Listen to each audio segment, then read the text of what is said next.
Well, Israel, I have a little work to take care of. Look, Pop. There's a parrot like Captain Jonas has. Let's say hello to it. Ahoy, mate. Stand by to repel boarders. Not very talkative, is he? I guess nobody ever tried to teach him. Well, I haven't got any time to spend on his education.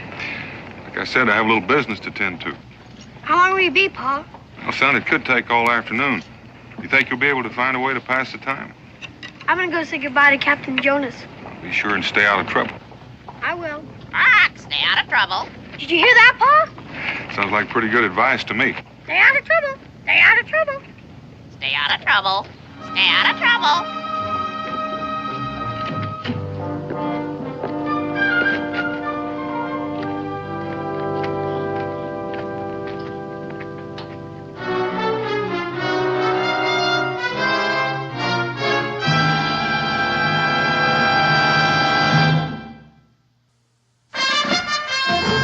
Daniel Boone was a man, yes, a big man, with an eye like an eagle and as tall as a mountain was he.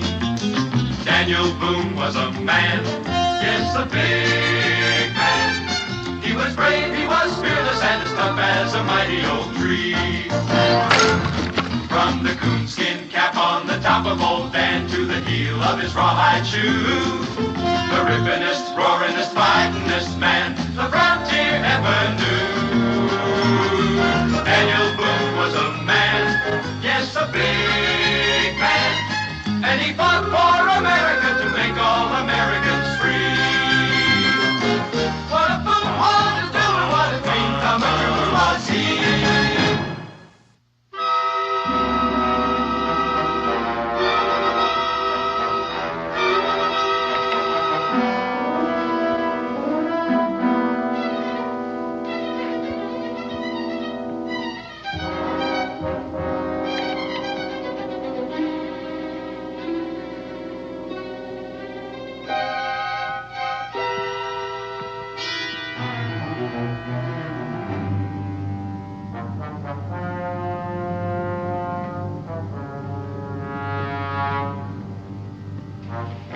Good morning, Corporal. Mr. Boone? Here's the manifest.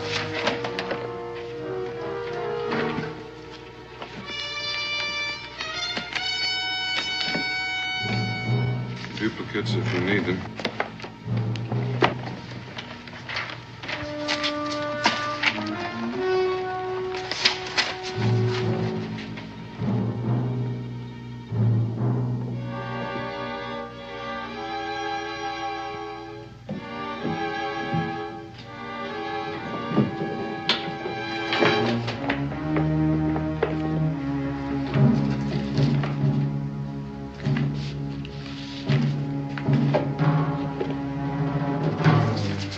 Well, your papers seem to be in order, Mr. Boone.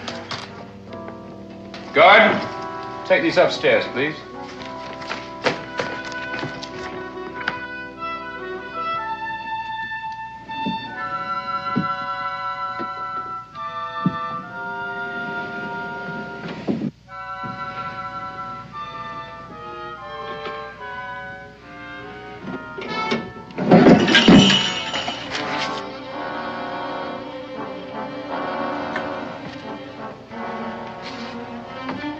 Stand fast.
open.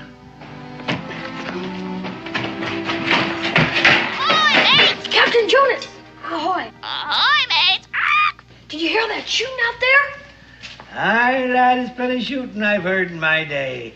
And many's the 9-pounder I've touched off from the deck of the Unicorn here. Ahoy, unicorn!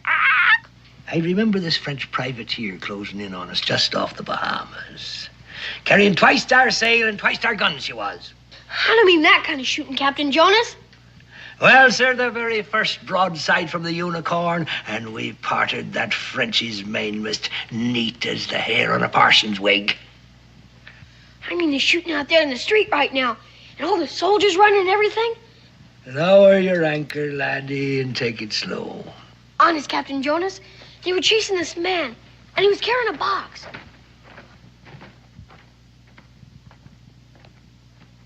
Commodore's coming! I guess he wants to see what's going on. Now, Commodore! Ho-ho! I'm coming at full sail, too. Looks like a storm's brewing. Batten down the hatches! I thought we had him cornered, sir, when he ran in here, but he sort of disappeared. With the dispatch box, of course. Well, I'm not too sure about that. I remember when we were chasing him, I kept hearing those sleigh bells, and all of a sudden they stopped, so it's possible he might have hidden the box somewhere. But you're not too sure about that either. No, sir.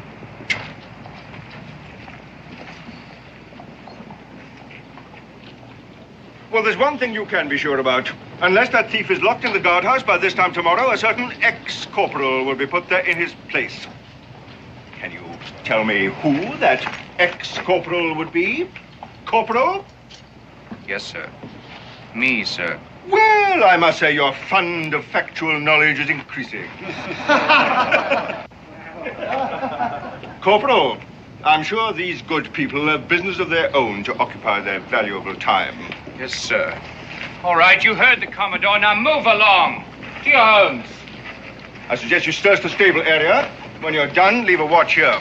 That thief may return to look for that box himself, in the likely event that you fail to uncover it. Lieutenant?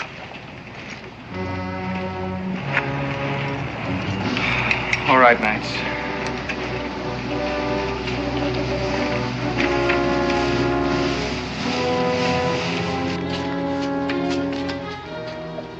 I saw him throw it in there, just before they chased him away. Blow me down. Pipe down. Good night. It was heavy sail. Made a very big splash. It must have been awful important the way they were chasing him. Aye, lad, I expect it is. I better go tell the Commodore. Relay that talk, mate. Don't go stirring up any whirlpools. I know the ways of the British Navy, and you don't. But a thief's a And thief. the British are the British. Like it's not that scurvy dog's doing us a favor. There might be secret papers in that box. If there are, it's my judgment they're better off in our hands than the British. You don't love the British, do you? The king quartering soldiers on the people, hanging poor lads from the yard arm. And your pod say the same thing. I gotta get me hook on that box. Just one hitch. How are you gonna get that box away from all those soldiers? You leave that to old Jonas. You're not alone now, lad. You got yourself a shipmate.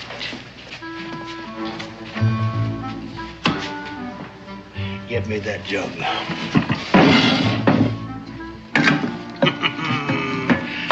We're going to disguise that box as a keg of rum.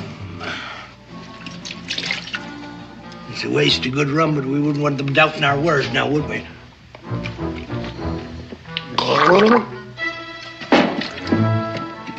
All right, laddie. Let's lay a course for that well.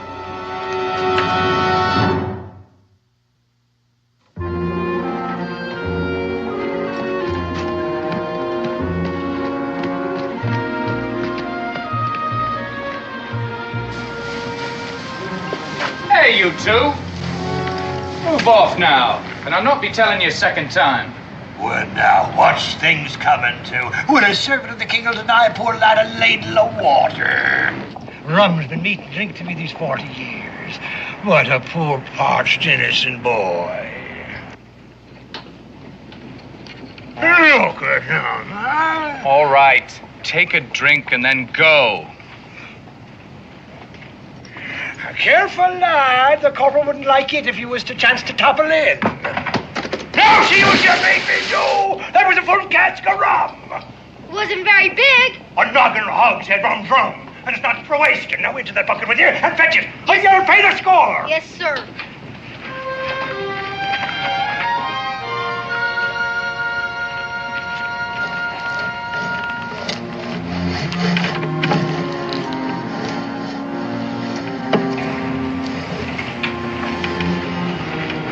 What's going on here? Clumsy lad tipped a full cask of rum into the well. I'll be hanged by me thumbs if I see it go to waste. You'll be hung by your neck if you don't get him up here in just 1 second. Oh, I'm sorry, Corporal. You're interfering with the king's business here. Hold it! King's business? What kind of business? None of yours. Now up with that bucket or you're going to the guardhouse, the both of you.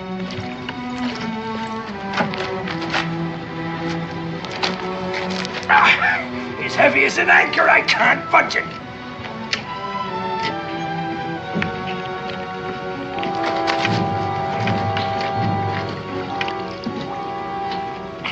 God help me with this bucket.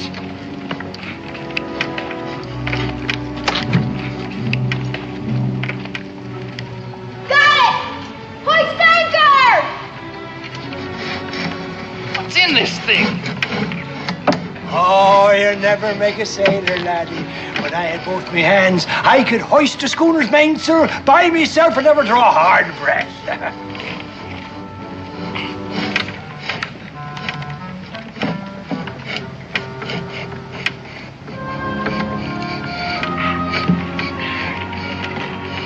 Give me that. Oh, time you got back up here, what took you so long, huh? Oh, thank you kindly, Corporal, and good luck to you in the king's business, whatever it is. Look at you. Scummy as a bill's rat.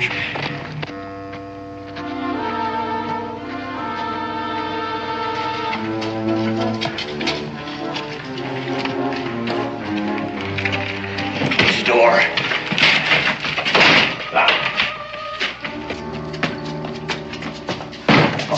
Oh, that must be gold from the hoist of it.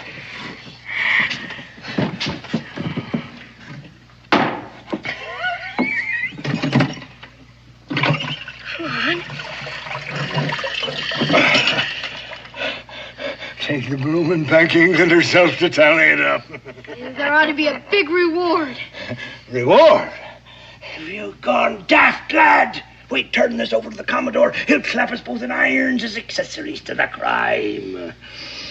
I say it's the king's gold and the king shan't have it. Pa wouldn't agree to that. Not money. But he's your pa, not mine. Ah, now, laddie, if you knew the way I suffered at the hands of the king's navy, suffered, and the poor people of this town, we're just seeing that the British get back a little of what they give. And we're rich, laddie. Rich as lords rolling in a coach. With rum and tobacco for the rest of our lives. You keep a sharp lookout while I take this in the back and open the lock. Aye, aye, Captain.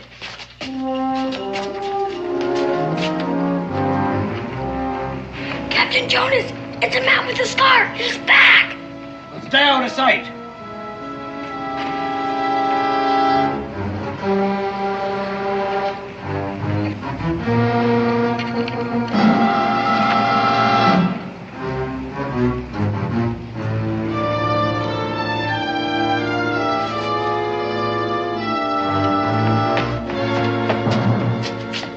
He's still out there. He's come looking for his box. It's a pity we didn't leave it at the bottom of the well for him to find.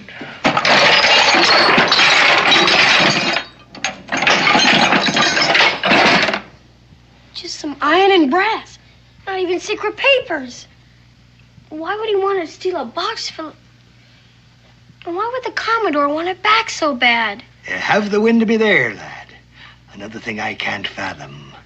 Why'd Scarface out there risk sailing across the Commodore's bow just to get it? We'll swear an oath, lad. An oath? Of silence.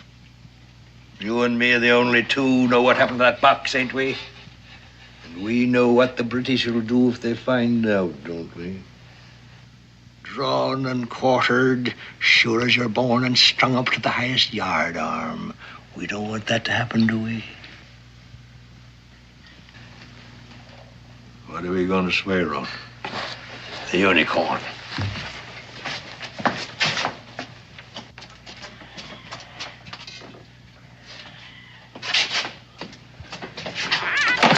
We'll need a witness. Batten down the hatches. Ah, fine ship, the unicorn. Honest and true to me she was. You'll not find a better thing to swear on. I swear to keep mum on what we did today and never to tell the name of my shipmate, or may I boil in oil. Swear. I swear. Share and share alike. And so we shall. I'll keep these bits of metal, and the box will come in handy for you when you're back in Boonesville for your lunches. Just fits. You mean it's for me? A going away present, so you'll not forget old Captain Jonas. Now, you best hoist your jibs and set a course away from me. And look out for Scarface. You come athwart his course, it'll be your last voyage. Remember, we're shipmates, and remember what we swore. You can count on me. Mum's the word. Fair winds, lad. Bye. Fair winds.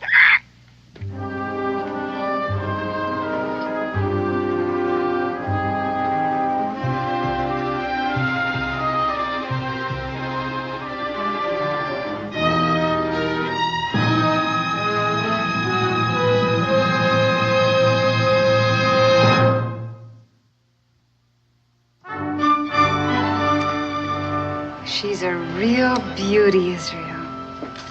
Just the thing for the mantel of the new room your father's promised to build you. Your clothes are dry by now. You better get dressed. Why, Mom? Just have to take them off again when I go to bed. Suppose I said, why bother to tidy the beds every day? They're just going to get mussed again when we go to sleep. Why do you bother, Mom? Because we're a neat and civilized family. Yes, ma'am. Now, you better get dressed. I think I hear your father coming.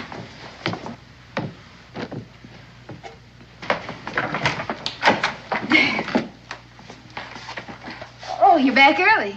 All finished. We can leave in the morning as planned. Oh, wonderful. Where's Israel? Changing his clothes. I had to wash every stitch of his clothes. I don't know what we'd do for excitement without that boy. Well, we had plenty of excitement down at the government house today. I was there when some fella stole a dispatch case right out from under the nose of Commodore Morrison. What happened to him? Well, I don't know. The last time I saw him, he was heading for the hills. 6 or 7 soldiers after him. Where'd this come from? Oh, Israel brought it. Is something wrong? Well, I don't know. This is an official dispatch case like the one all the ruckus was about this afternoon. How'd you come by this, son? Oh, I found it. Bottom of a well. King's seal. Did anyone see you with this? No, Pa. I was down there all alone. Israel, put your coat on. We're going to pay a visit to Commodore Morrison. This may be the box they're looking for, and if it is, the sooner it's returned, the better. Can't we just throw it away or something? Nothing's in it. Israel, this is the king's property. A man could be hung just for breaking the seal. What does it matter? It belongs to the British. The truth matters, Israel, and possibly keeping innocent people from becoming involved. We'll be back. Don't be late for supper. I don't think I'm going to be very hungry.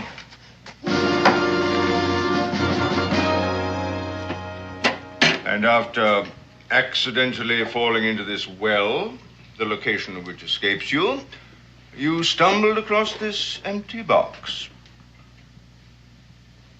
And you've no idea how it got down there in the first place. And then you picked up the box and you climbed back out all by yourself. Quite a feat for a boy of your size to climb out of a well alone and unaided, carrying this heavy dispatch box in the bargain. Don't you think? I asked you a question, boy. My son is not a liar, Commodore. And I won't have him badgered in this way. Now, you have your box back. I think we'll just be leaving now. I must ask you to wait, Mr. Boone. I'm not finished yet. With the boy or with you. Corporal. Is that the boy, Corporal? Yes, sir. And is that the man? No, sir, he was an older man of medium build. Perhaps you can enlighten us as to the identity of this older man of medium build. Israel, if you have any idea what he's talking about, tell the Commodore. Cat's got your tongue, eh, boy? I suggest we refresh this young man's memory as to the location of the well wherein he found this box. Perhaps when you're at the scene, you'll be stimulated to recall the details of your story. Follow me, Mr. Boone. Corporal, bring that box.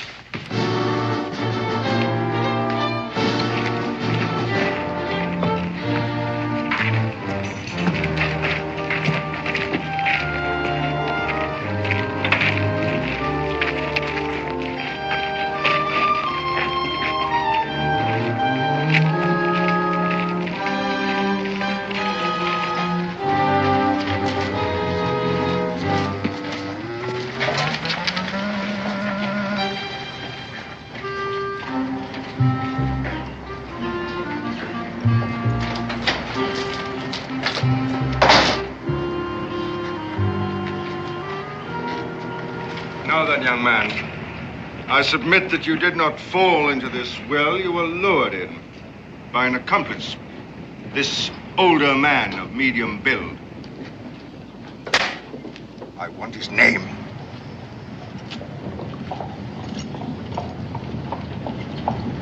Tell him, son. Like as not, he's in league with the man who stole the box in the first place. Don't you see the man was just using you to retrieve that box? Whoever he is, he'll swing. Very well. I've tried to be patient with you. Corporal, put the boy under arrest as an accessory to the crime. Now, hold on, Corporal. He's just a little boy, you can see that. And I'm sure if he knows who the man is, he'll tell you. But right now, you've got him so scared he can't talk.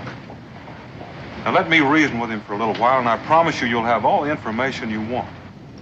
I gave you an order, Corporal.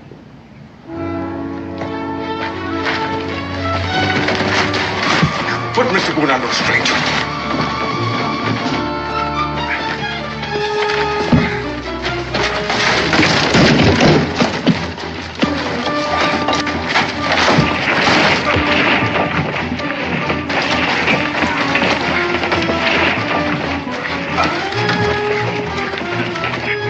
That will be enough, Mr. Boone. You let me go, Pop! All right, you go over here. Take your hands off of him, Corporal.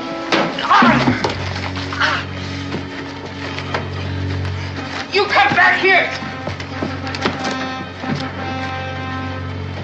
Corporal, let him go. As long as we have Boone, the boy won't go far. Put him in irons. All right, Mr. Boone, let's move. And no more tricks.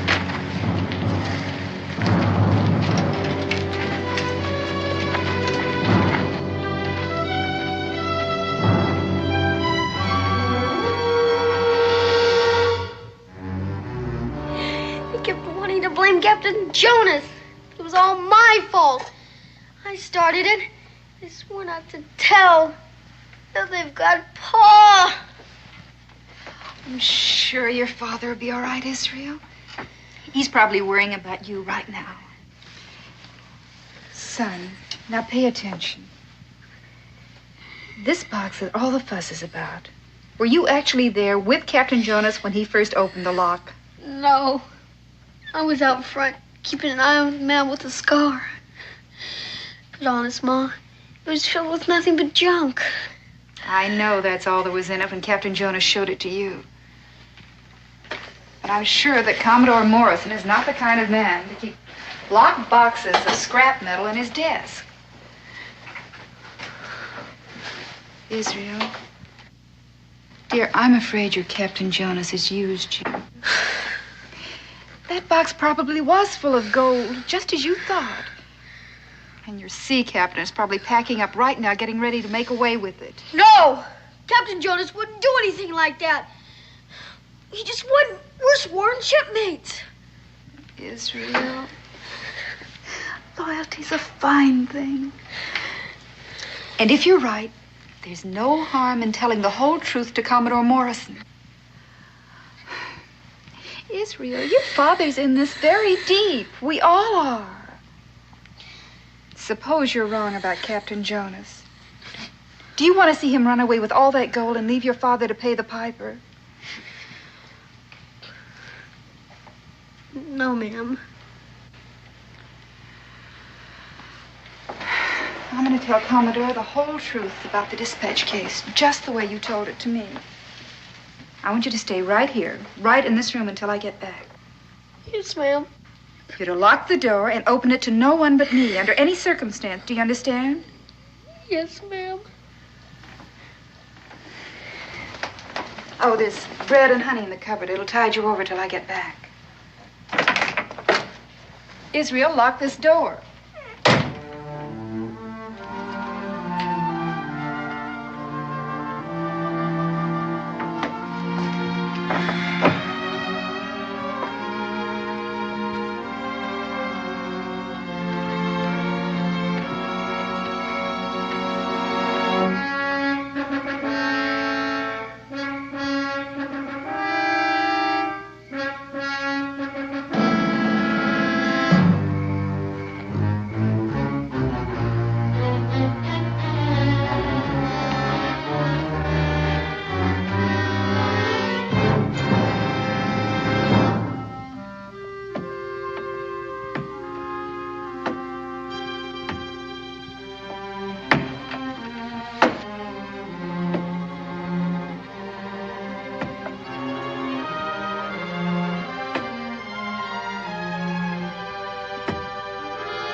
Who is it?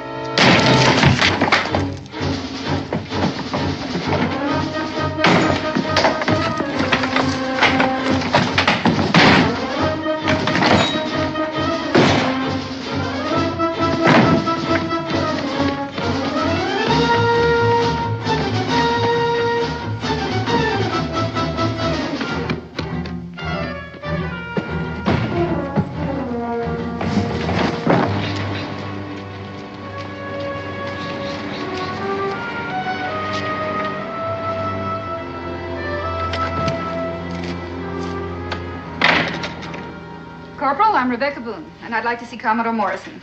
The Commodore's at dinner, madam. You'll tell him it's very important, and I'd like to see him. I'm sorry, ma'am, but the Commodore gets very annoyed if his dinner is disturbed. At once. You may wait in his office if you wish. Now, you see here, Corporal. You've got my husband here and my child half frightened to death. I'm not going to sit in that office and cool my heels while your Commodore sips his after-dinner port. Now, you go tell him wherever he is that Mrs. Boone is here, and she has all the information he wants about his precious box. Now, you tell him if he wants to catch his thief, he better get here and in a hurry. Yes, ma'am.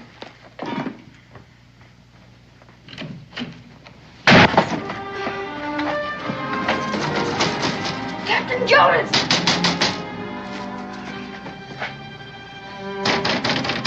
Captain Jonas!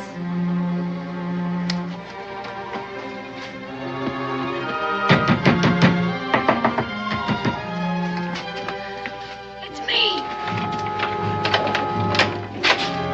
The man with the scar is chasing me! Chasing you? Wouldn't you be safer off at home, lad? I don't think so. You're a real shipmate. I was there at the well when they put the screws on you. Ah, but you didn't drag me into this mess, and it gives old Jonas a chance to haul anchor while there's still a breeze. My ma was right. I was out there. You took the gold for yourself. Then you filled the box with this junk. And now you're taking off with the gold and leaving me and my pa to pay the piper. You're all of a clove hitch, lad. I'd sooner lose me other hand than cross a shipmate. Look here. Look. Where's the gold? Where's the gold? Only me duds. Huh? Then why are you packing to leave? Well, I'm a proper shame to tell you why. But it's nothing to do with the box. The Commodore's mighty anxious to get his hooks on me. And I've no mind to spend the rest of me days in some pest-ridden prison, waiting for a glory day at the end of a rope at the top of the Commodore's yard arm. That's the plain truth. You can call me a coward if you like. But I never cross a shipmate. A spade's a spade. Oh, shut your trap. Good night. I don't care about the gold, Captain Jonas. You can have it, all of it. It's just that they've got my paw. And you're the only one that can convince the Commodore that he's had nothing to do with it. Please, Captain Jonas. It means an awful lot to me. Would you please go to the Commodore and tell him the truth? Please.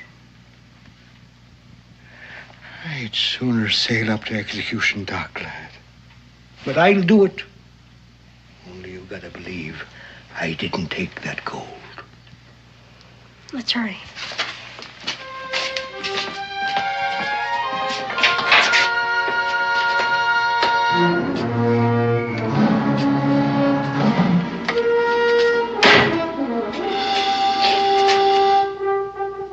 I've come for the gold. And until I have it, neither you nor the boy will leave this room alive. And that's the whole story, Commodore. Either that box was filled with those pieces of iron, or this Captain Jonas has your gold. Corporal! Corporal! Yes. Fetch the prisoner Boone. Yes, sir. You see, Mrs. Boone, you've told me everything except where I may find your boy. And I won't tell you that. I can only assure you that my boy and my husband are innocent of any willful wrong against the Crown. The jigsaw fits together very neatly, Mrs. Boone. Except for one small piece. I gave your boy every opportunity to tell me the same story you've just given me.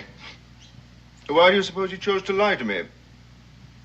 Well, I don't understand that myself, unless it's some kind of childlike loyalty to Captain Jonas. Sworn shipmates, I believe, is the way he put it.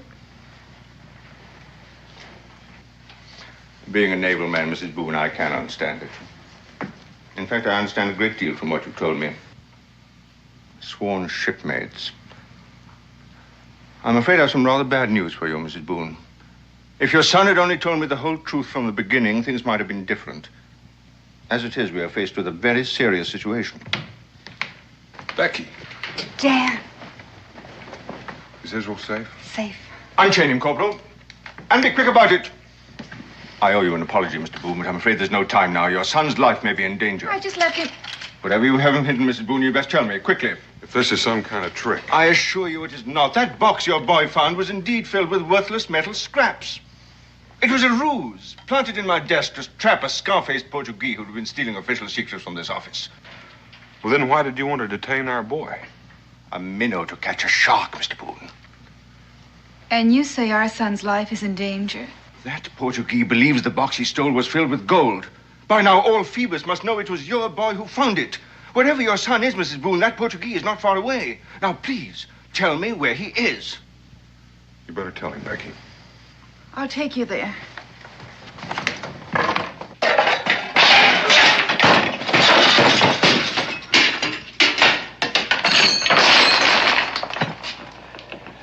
I warn you, monsieur.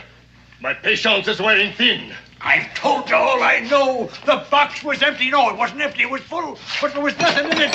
But... Stop! I'm telling you the truth! Guard! I've had enough of this. Now, if it is a game you wish to play, we will play it together. Now, there is him, and there is you, and there is me, and there is the gold.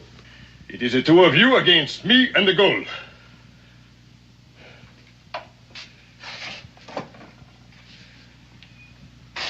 If the gold is not in the game by the time the glass runs out, the boy will die. There's less than 5 minutes left in that glass. Then in less than 5 minutes, there will be only you and me to finish the game.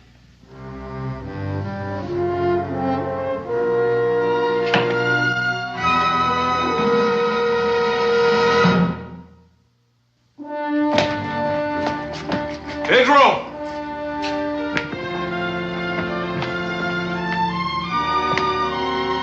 Pedro! He could have made it. If I were a lad in trouble and had a sworn shipmate nearby, that's where I'd go. Captain Jonas.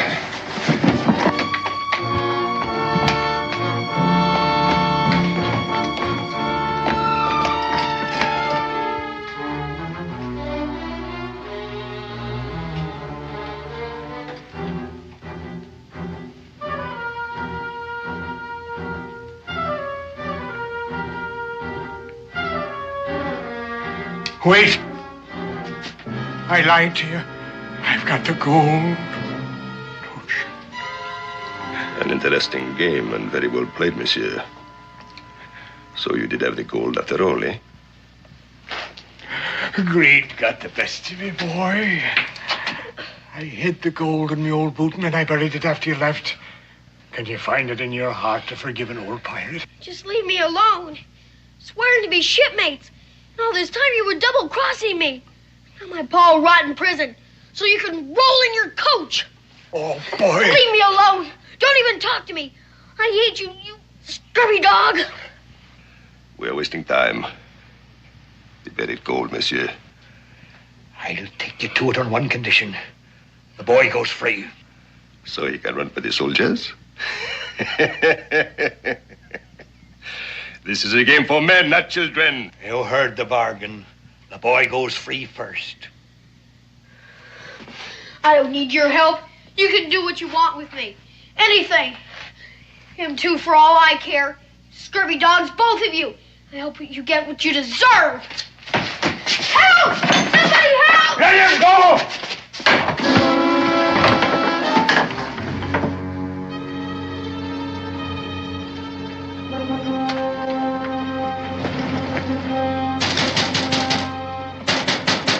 Open up in there. Maybe there's a back door.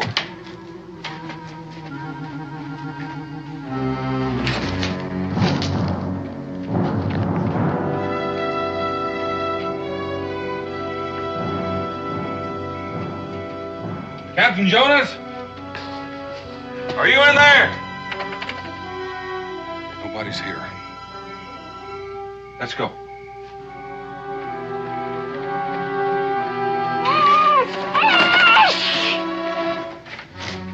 Anything? Nothing. Corporal, assemble the garrison. Every man jack, on duty or off. I want them all in front of Government House in 10 minutes. Yes, sir. You saddle up 2 horses on the double. Got to find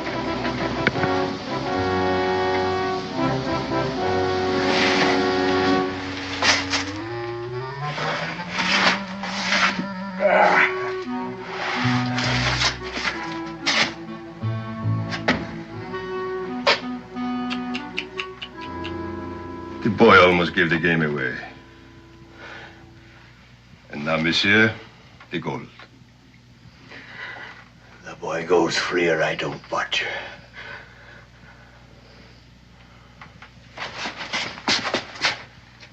I am to the bed.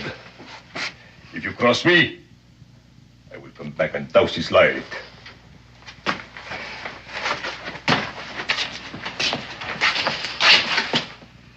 It's for your own good, lad.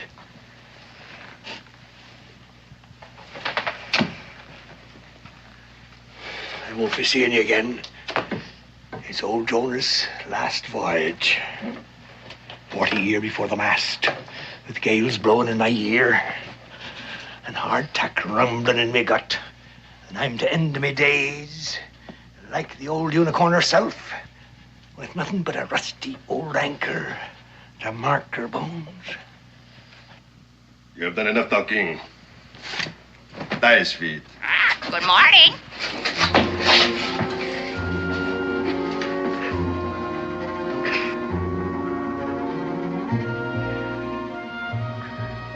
It's enough. Get moving.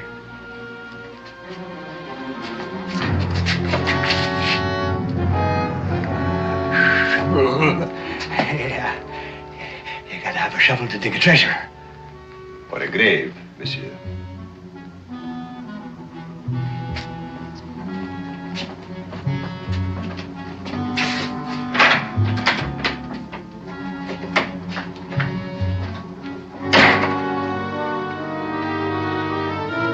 Foul play! Foul play! What? Shoot! Right. You're to ride to the toll gate on the post road, you to the bridgehead at the river. And remember, a scar-faced man and a fair-haired boy of 10. Make haste. Corporal, you take a squad of men to the docks. Now, you've seen the boy and the Portuguese. Comb every building, look in every culvert, under the pier, everywhere. And report back here to me every half hour. Carry on. Squad 1, fall out and follow me. Now, the rest of you, house to house, street by street. I want no stone left unturned. Carry on. Lieutenant, station one man at the Wayside Tavern, just in case the boy returns on his own. Mr. Boone, would you take these two men and search the general area of the livery stable? Keep a sharp eye. The man may be in need of a horse. Mrs. Boone, you'd best remain here with me.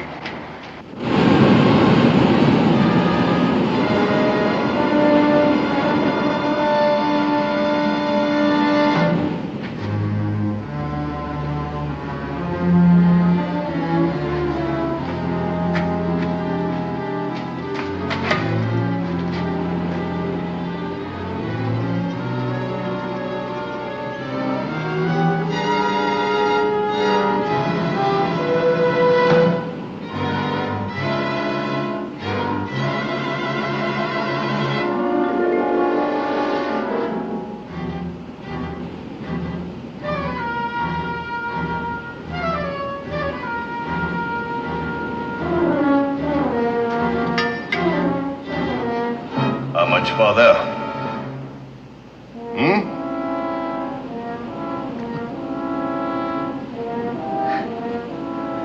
Over there by that anchor. The last of the unicorn.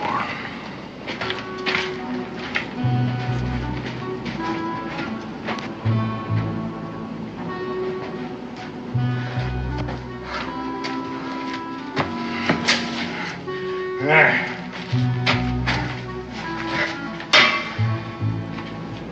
Dig.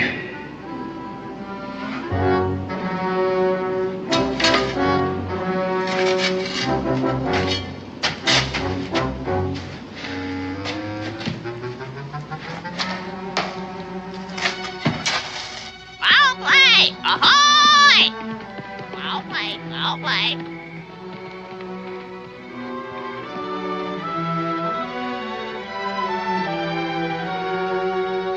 Foul play! Ahoy! You men, over here. Someone in there, fetch the Commodore.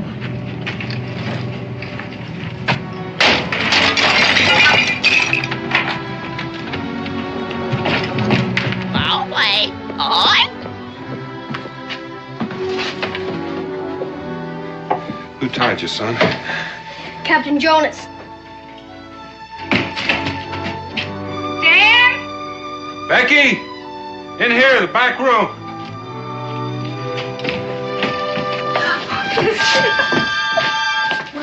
Oh, thank heavens, you're safe.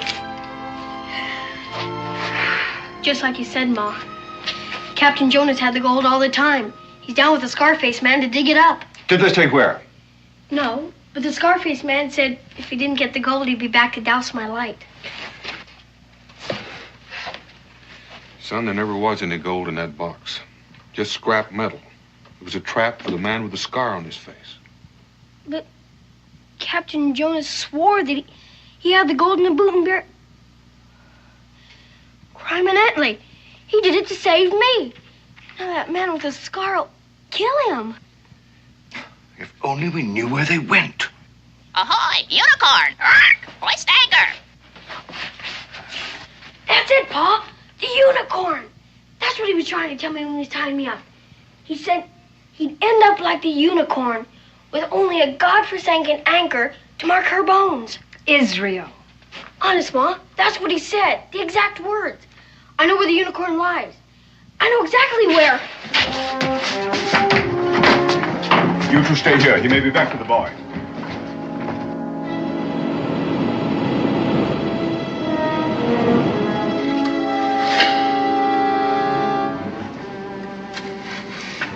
For a rum-soaked sponge. The tide must have shifted the sand. No, I know it was right beside the fluke of this anchor. Keep digging.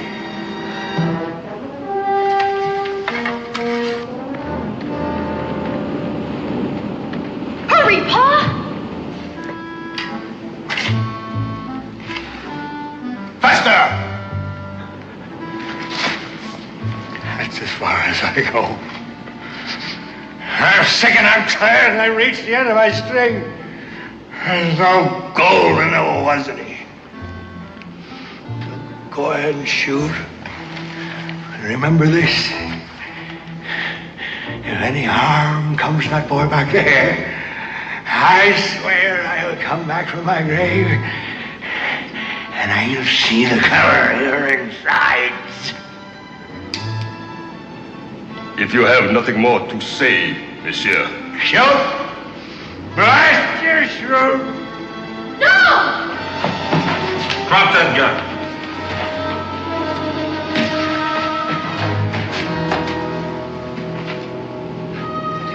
That's what I meant, Mrs. Boone, about shipmates.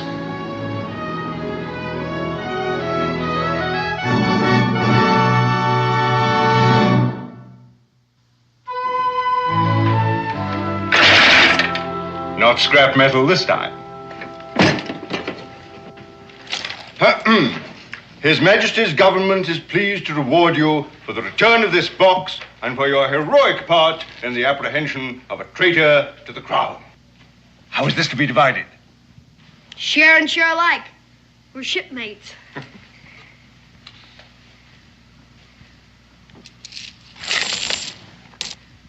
Crime in Italy. It's a bloomin' fortune. Israel, what do you say? I say we're rich as lords, rolling in a coach with enough for rum and tobacco for the rest of our days. It's a good thing we're going back to Boonesboro. Not a minute too soon.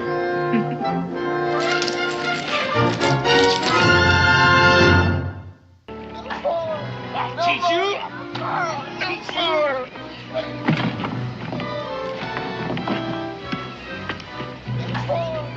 Teach you? Teach you? No! You steal again?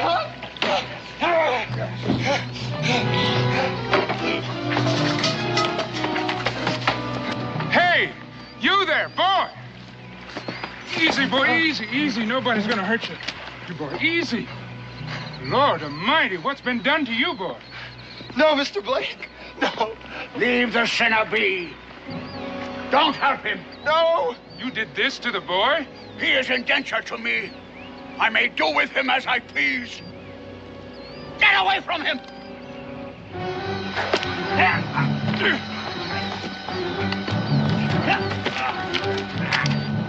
No man does what you did to a boy, no matter what reason. No man.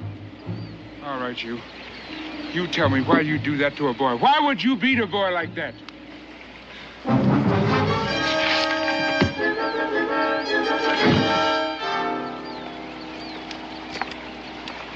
He who gives service to the sinner is as the sinner and must suffer penance.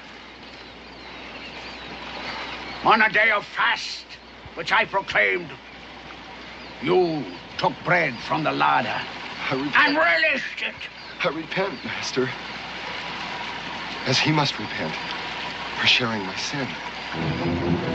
Well spoken.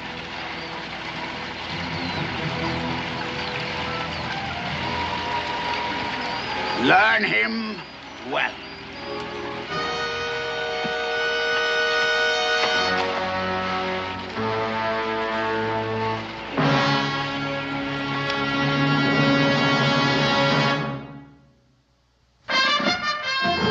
Daniel Boone was a man, yes, a big man, with an eye like an eagle and as tall as a mountain was he. Daniel Boone was a man, yes, a big man. He was brave, he was fearless, and as tough as a mighty old tree. From the coonskin cap on the top of old Dan to the heel of his rawhide shoe, the rippinest, roaringest, fightingest man the frontier ever knew.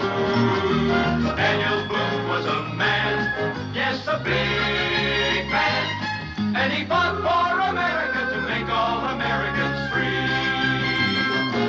What a Boone was to do, and what a great American was he.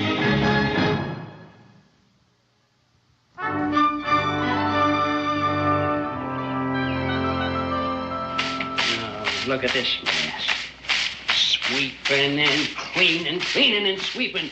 I declare, one of these days I'm going to get myself a handyman around here. Well, why pay out wages for something you can do for yourself? Besides, square dancing that broom is good exercise. Well, if you don't mind, Daniel Boone, I just as soon get my exercise square dancing with a woman. Heavens, knees. Pa, there's a man coming through the gate. He looks like he hurt himself pretty bad. I think you better come. Hey, gentlemen, over here.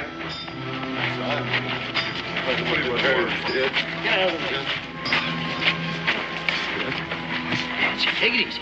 What are you saying, boy? What's this all about? I'll get a towel. It was Mr. Blake. He was my friend, and we were traveling together. And we camped about 10 miles up the road. And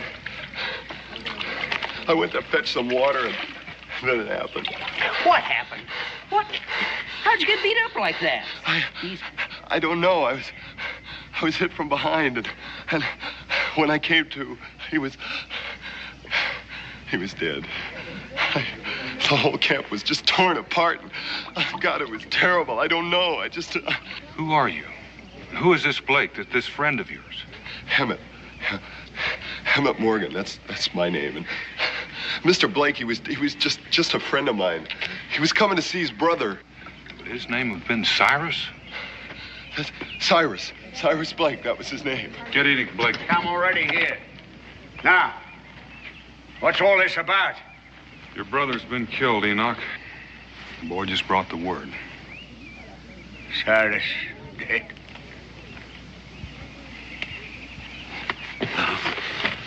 You tell me, boy, how did my brother die?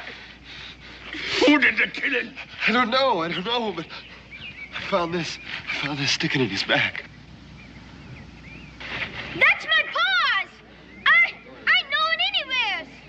One of my chores when he's home. I keep it clean and sharp for him. It's Gideon's, all right. I ought to know I gave it to him. Well, that don't make no sense. How would Gideon's knife get... How unless he put it there himself? This killed my brother. He was stabbed from behind. And we all know who did the stabbing. No, my pa didn't do nothing. He couldn't have. That's right. Gideon wouldn't do anything like that. He just wouldn't kill somebody. That man must be wrong. You said yourself you gave it to the black man. Well, that doesn't mean that he did the killing. He could have lost that knife. That's right. Now, just don't go off half-cocked till we know all the facts. Now, calm down, folks. The only way we're going to know is to go out and take a look, and that way we'll know the truth. Very well. I'll wait for the facts. But when we find the murderer, I'm gonna take my vengeance, son. Let's get the boy inside. Come He on. needs attending. You're sure gonna need it. Edward, go tell your mother she's needed. Yes, sir. Now, the rest of you men that want to go, meet me here in 15 minutes. I'll go with you, Mr. Boone. I know right where it is. Oh, you stay here. What you need right now is food and rest. I'll take you.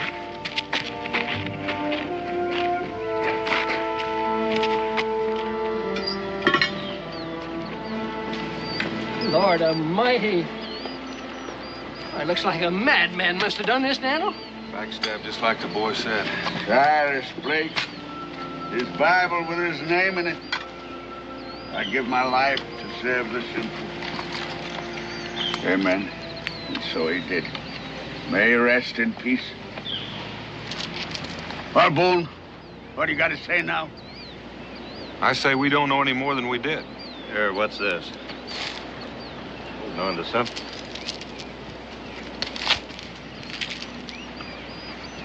Well, what is it? About a year ago, Gideon wrestled down a grizzly with not much more than his knife. He made himself a necklace out of its teeth. Well, that's proof enough for me. Now, which of you is going to join me while I hunt the killer down? Now, wait just a minute. What more do you want? The knife, the necklace, both belonging to the black man.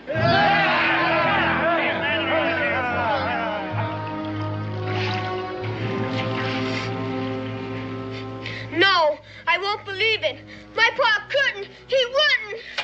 Didn't you hear what the boy said? Why would he lie? Look at him, beaten half to death. Are you deaf? Didn't you hear him? Enoch, if you say one more word, so help me. Dan.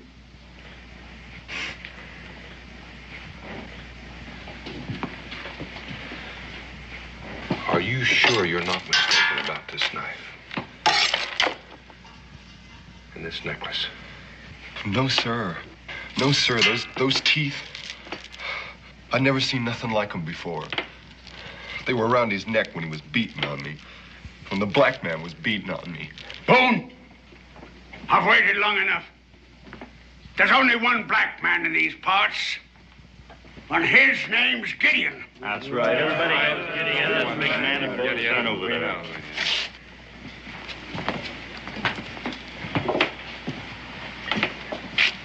You gotta admit it looks bad, Daniel.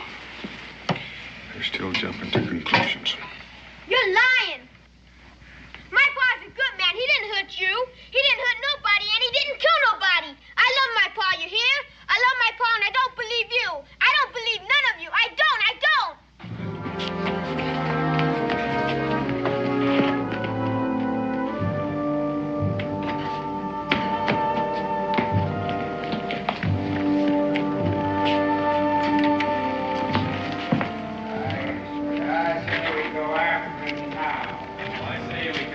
What's right. So we ain't heard what all Boone's got to say. I don't care what Boone's got.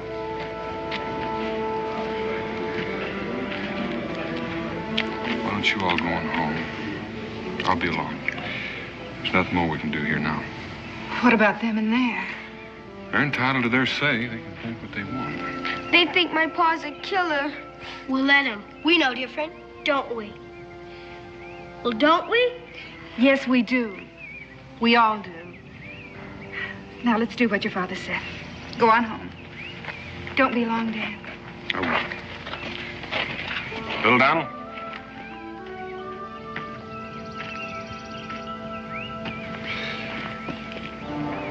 Things are going to work out. You just keep on believing it.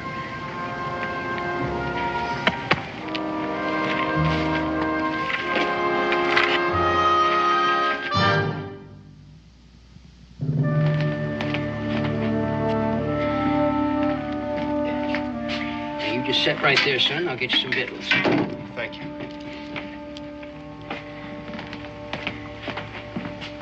I know it was my kin that was murdered, not yours. But my point is that if he kills once, he's apt to kill again. So I say, for all our sakes, I say we stop him now. Does anyone disagree with that? Well, I sure don't. If he did it, he's got to be punished. That's right. Do you argue with that? Yes, I'll argue that. Until he's proven guilty, he's as innocent as any of us. That boy Hemmett pointed the finger at guilt. And the black man's knife and his necklace. They're facts you can't deny. Sure. That's right. Nobody's denying anything. Don't you think we ought to hear Gideon's side of it? Yeah, I sure do. And the sooner the better. If he ain't the killer, why isn't he here now? You all know he's trapping. Probably hiding out someplace. Ain't many places he could have got to. We'll find him. And when we do... Now, wait a minute. You're beginning to sound like a lynching party. You saying we shouldn't go after him? How can you vouch for what he might do in the future? Enoch's right. If Gideon killed like he done, then how do we know who's next? How do we know he ain't gone wild? Maybe kill him again, right now. All right. I agree we ought to go after Gideon. And I agree we ought to treat him fairly, and that he'd be tried in a court of law. And if any of his rights are denied him by any one of us, then we're murderers ourselves. Is that what you want, Enoch?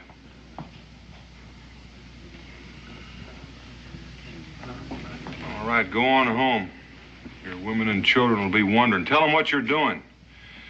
And meet me back here after supper, ready for the trail.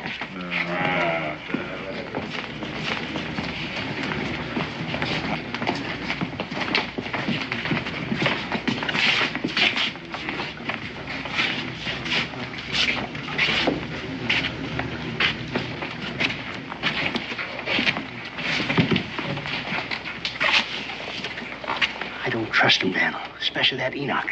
He don't want a trial, he wants a hanging. If he gets them all heated up again, they'll lynch Gideon when they lay eyes on him. Well, that's why I'm not going after Gideon. With them. I'm going after him alone. Take care of that boy back there. Oh, he's well took care of. No, not that way. I want him here when I get back. I have an idea he's not telling all he knows.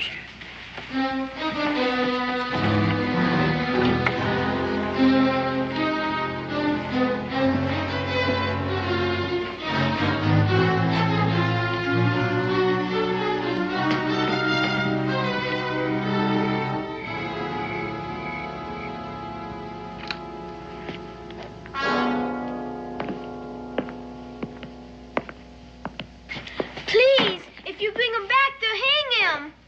I got to, little Daniel. There's no other way. I got to find your pa. But, Pa, you're his friend, his very best friend. That's why I have to go after him.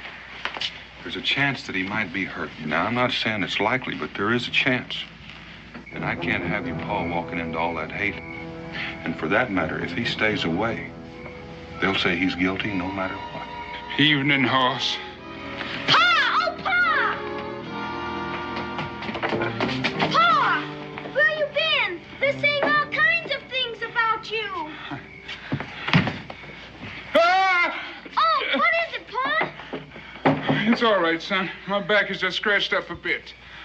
It's like the time the bear got his claws into me before I could get my knife into him. You remember, Hoss? You sure had a good time taking care of me, Rebecca. What happened, Gideon? Oh, Pa! Becky, get some hot water. Israel, get some bear grease. Now move.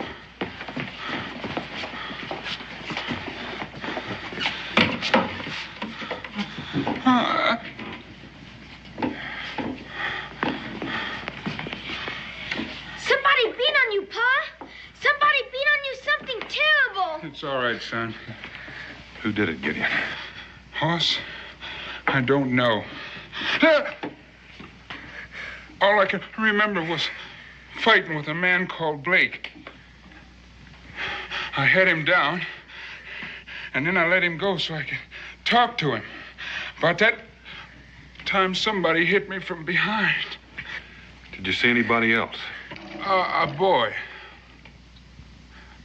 Blake's bound boy. But he's in bad shape. I never really got a good chance to look around. Are you sure the man you had the fight with was named Blake? Oh, I'm real sure. And as soon as I get rested up, I'm going out looking for him. I got a few questions that need some answers. You're not going to find any answers there. He's dead. They found your knife in the middle of his back, and he had a handful of your bear-tooth necklace. You think I killed him, Hoss? Not if you say you didn't. But there's a lot of other folks think I did.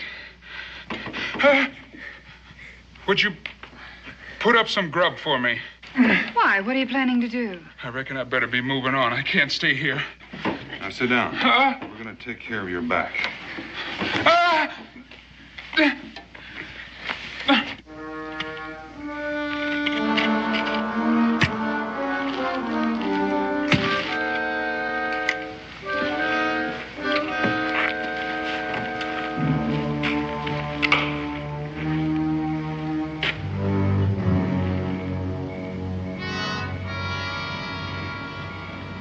Where is he?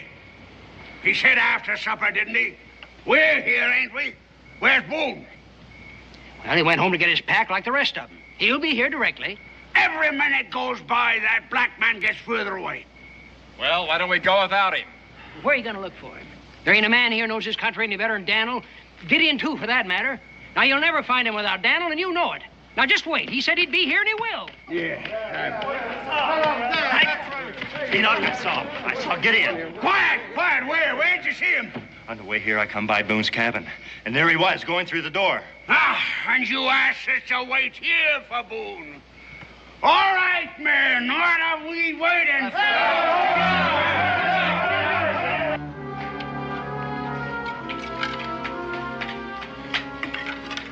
How about a little more hot stew? Oh, no, thanks. I'm full.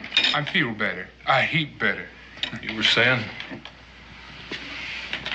I was fighting with this Blake because of what he'd done to the boy.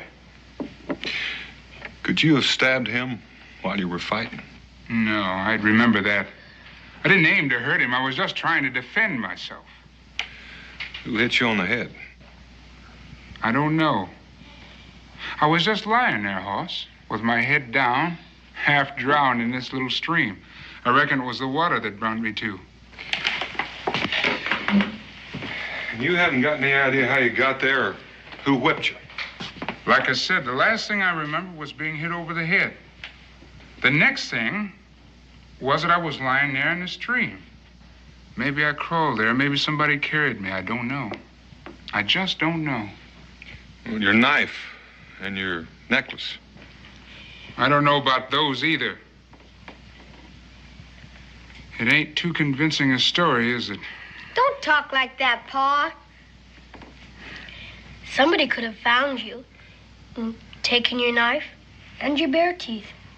It could be, but that's awful hard to prove.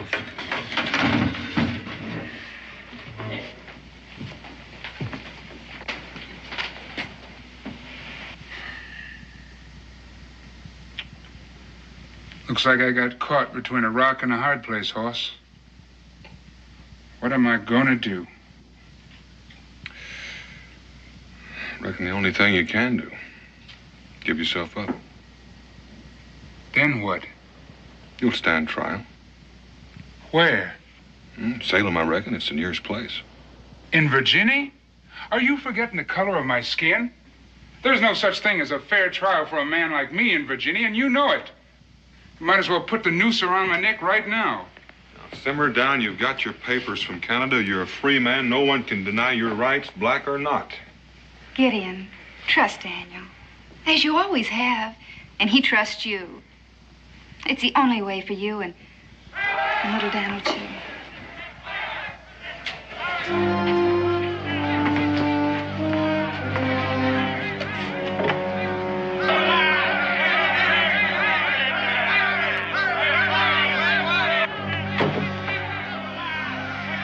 What were you saying about a fair trial, Hoss?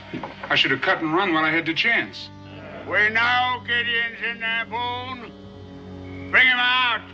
or we'll come and fetch him. Now! We want him now! I was asking you a question about a fair trial. I said you'd get a fair trial, and you will. Now, you stay in here while I talk to him.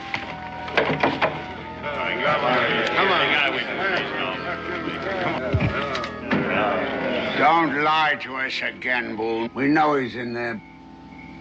I didn't say he wasn't. Well, then turn him over. That's what I aim to do, only not to you. I'm going to turn him over to the magistrate in Salem. No, let's hang him now. Get it over with. Now, you listen. I've heard all the threats and yelling and accusations I want to hear. Gideon's right behind that door, but if you want to get at him, you're going to have to come through me. He's sheltering a murderer. He's only one man. That's what he was. 2 men. All right, what are you going to do with him? Just to satisfy you that I mean what I say, I'm going to put him under guard in the fort tonight so you all can see him.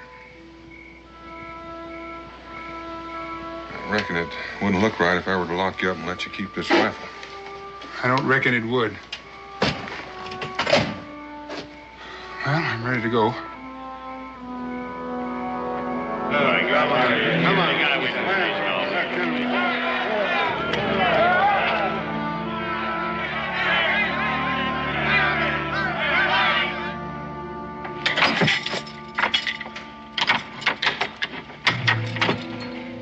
Well, there's no point in you hanging around here. He's not going anywhere until tomorrow.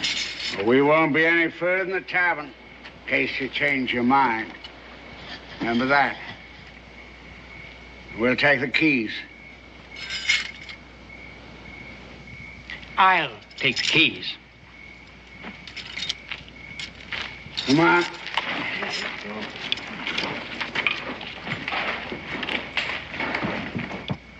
When we get this all over with, little Daniel, we'll sure have ourselves a time laughing about the night I spent here in the smokehouse, won't we, boy? Yeah, I reckon we will, Pa, when this is all over with.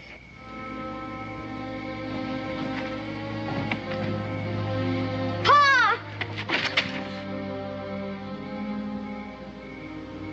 Easy now, boy, easy. You got a hold of yourself. Things ain't that bad.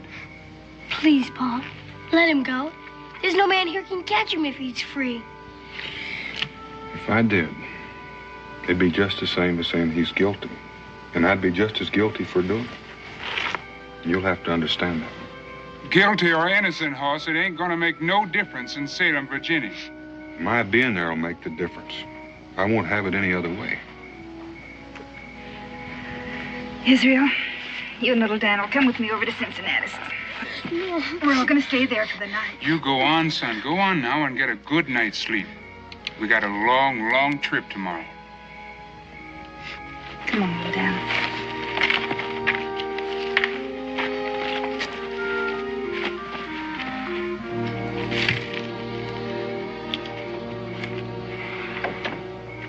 You're going to have your hands full taking care of me, Hoss. You know that, don't you?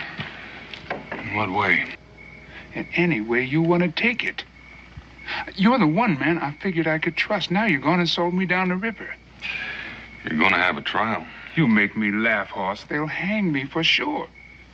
Providing that mob over there don't change their minds and hang me first. They're not going to hang you. Well, that's an easy thing for you to say. It ain't your neck that's waiting for the noose. You make it sound like I'm taking sides against you. I'm trying to help you save your life. You give me that gun and let me out of here, I'll save my own. If you were to run for it, they'd put a price on your head and chase you down. Be quiet or talk sense. I am talking sense right now.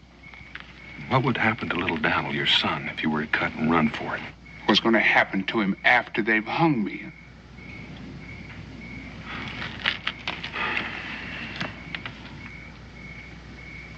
That young boy, he's been lying to you, Daniel. Now, he may be, but knowing it and proving it to somebody else are two different things. You could talk to him. How? When all those people standing guard over him. Or better yet, You bring him here to me, I'll make him talk. Gideon, you get some rest and let me get some. This kind of talk isn't getting us anywhere. What I've got to do is find a way to make him tell the truth.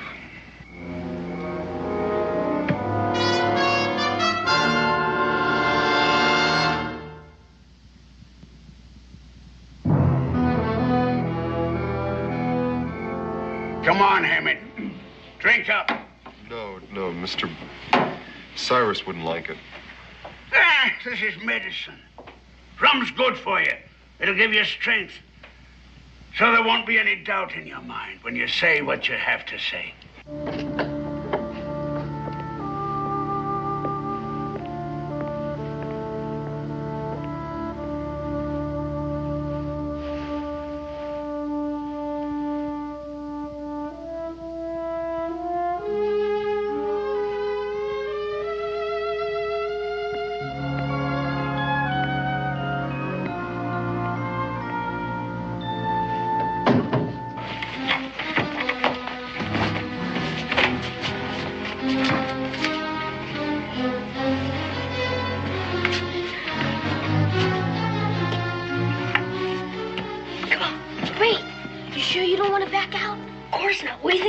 Scared or something?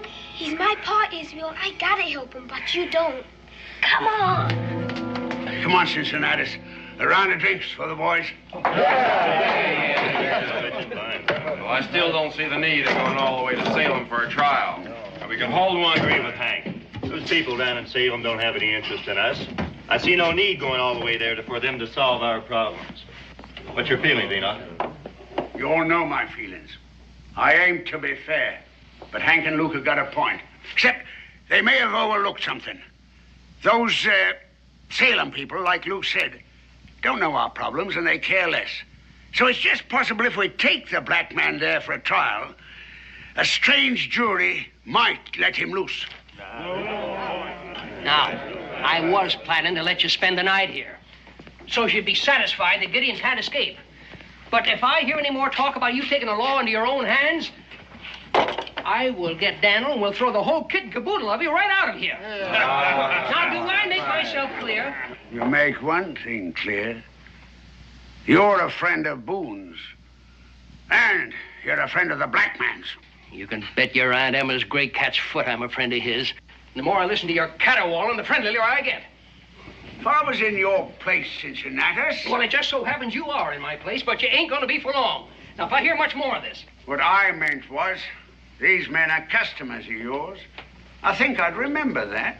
Oh, I suppose none of you are going to trade with me anymore, huh?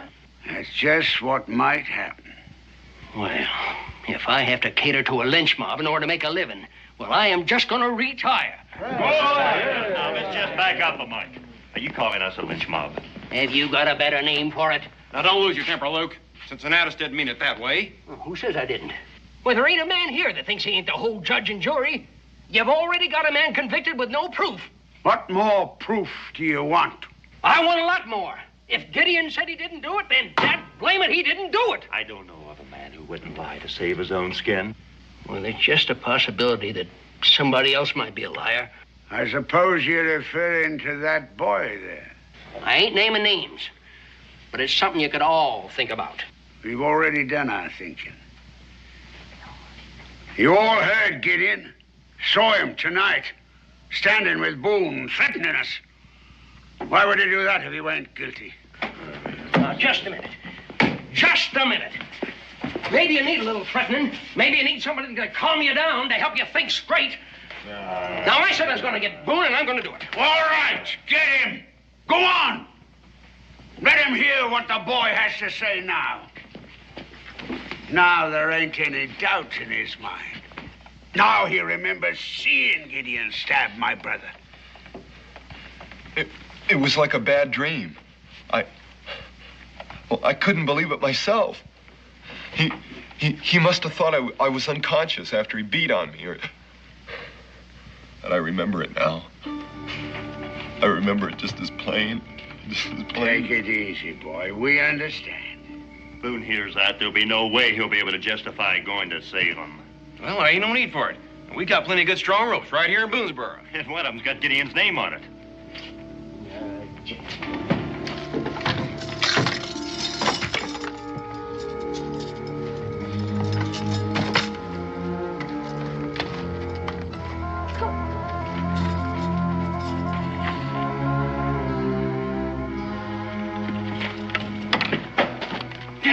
Daniel. What's the matter? They're starting up again. I tried to hold them down, but it's that boy. That Morgan boy. Well, what's he saying now? He says that he's seen you. He's seen you backstab Blake.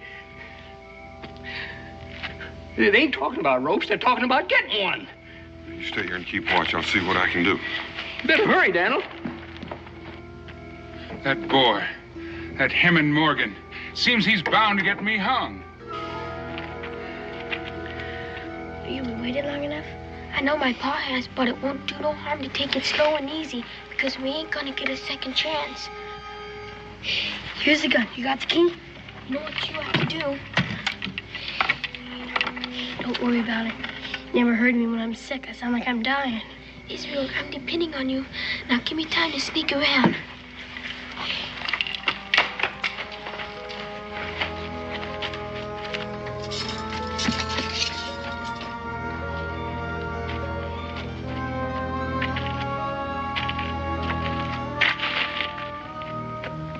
Cincinnatus, would you please sit down? You're making me nervous walking up and down.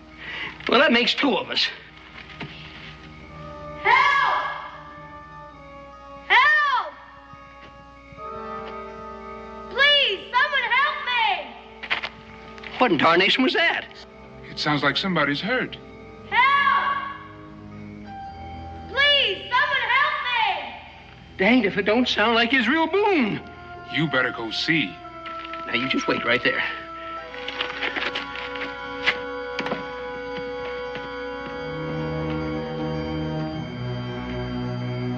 Help!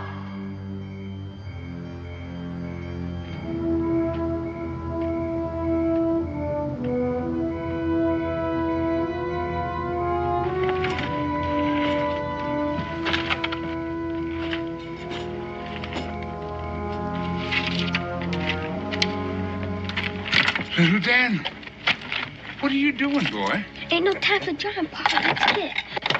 Try another key, sir.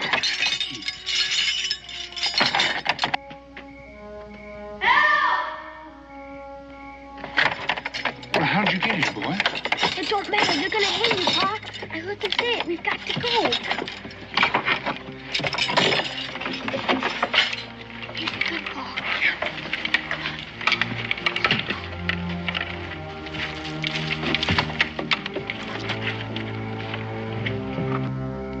Israel. Israel Boone! Is that you? Help!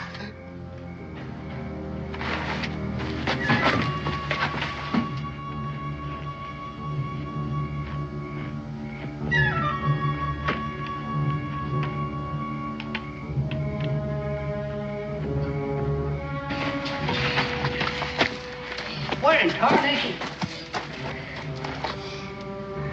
Israel? Now, there's one thing you're overlooking. Emmett here says that Gideon whipped him. The thing I want to know is who whipped Gideon. You've all seen the lash marks on his back. Now, as far as any of us know, there were only two men present when all this took place. Emmett and Gideon. Now, Emmett's had his chance to speak. I say Gideon's entitled to the same. But not in a tavern. It has to be a proper court of law. Ain't nothing out there. You heard it, didn't you, Gideon? Gideon? Gideon!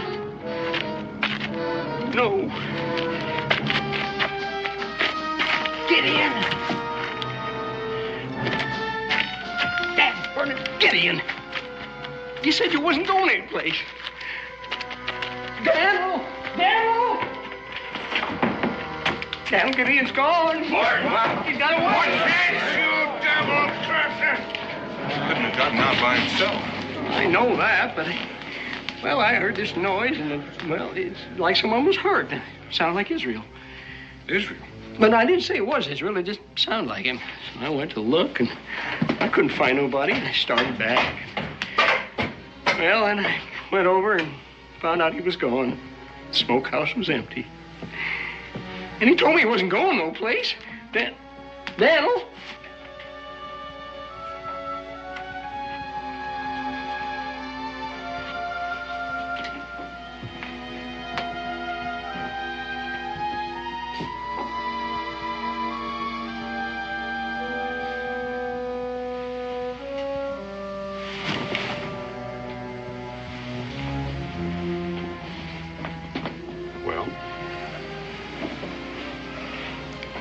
Evening, Pa.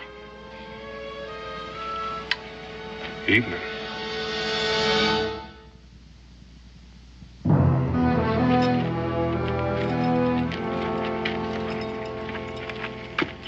You did this.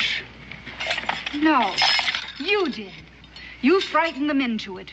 The boys did what they thought was right. And if anyone is to blame here, you are. All of you. You wasted enough time. Let's get our guns.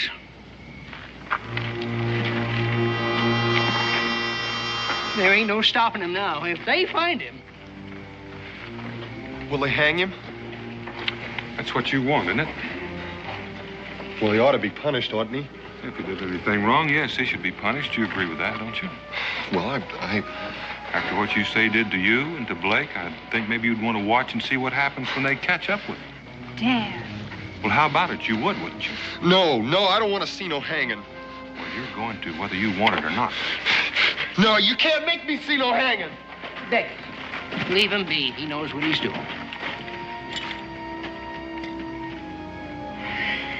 Israel, it's time for you to go back to bed. Oh, Mom. Right now.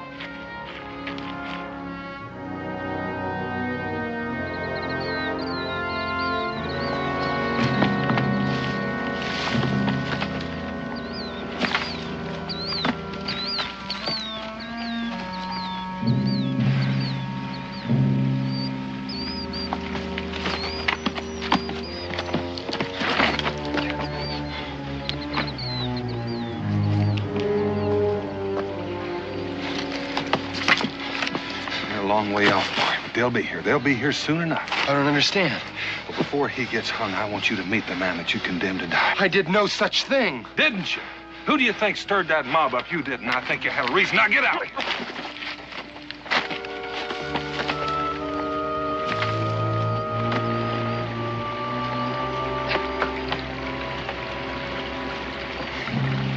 Please stop. I got to rest. We can't stop. I wouldn't want you to miss anything. Come on. I can't go any further. I gotta rest. Well, rest real fast, boy, because like I said, I wouldn't want you to miss anything. You've never seen a hanging, have you? No, I haven't. And I don't want to either. Well, why not? It didn't bother you sitting there in the tavern saying when you saw Gideon doing the killing. In a way, it's your hanging. You're responsible. If it weren't for you, he wouldn't be on his way to trial. Yeah, but I don't want to see it. Well, you're going to. And I promise you, you won't forget. It's not a pretty sight, especially when you're responsible. No! Well, now, you can stop it, boy. You can stop it real easy just by telling the truth. Oh, what do you mean? I told the truth. Are you real sure? Well, I didn't lie. I didn't. Come on.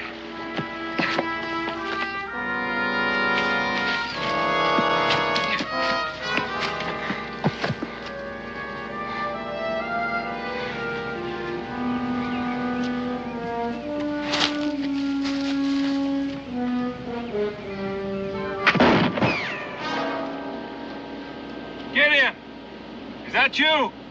Yeah, it's me, Hoss. Gideon, I've got to talk to you. It's too late. Go away, Daniel. I don't want to have to hurt you, but I ain't going back to hang. Gideon, last night you wanted me to bring the boy to you. And I brought him. Would you talk to him? It's too late for that, Daniel. People think I'm a murderer, so it don't make no more difference. Now listen, you stay here. Gideon is not going to miss twice. And if you try to get away, I'll track you. I think you know that.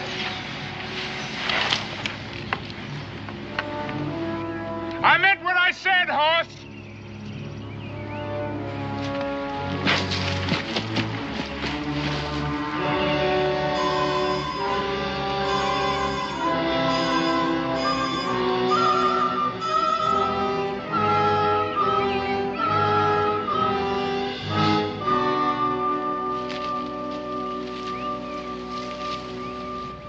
Go back, Hoss. I meant what I said.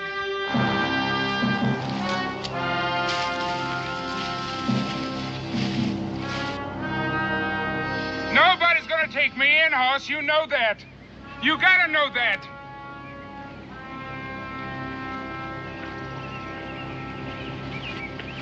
Pa, look out! Gideon, you've got to listen. Get off him! Let him go!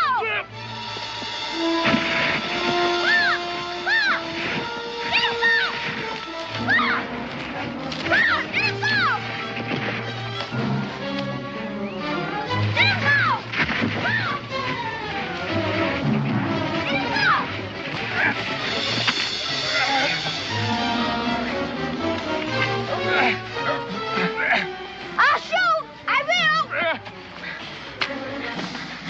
Let him be! Let him be! Let go! Let my son be! I will if you'll listen. All right. All right. All right. I'll listen. Go on and say what you gotta say, but let my boy be. Emmett is waiting for you right over there. Him and how many others? You think I'm a fool? You are if you don't trust me. It's still loaded.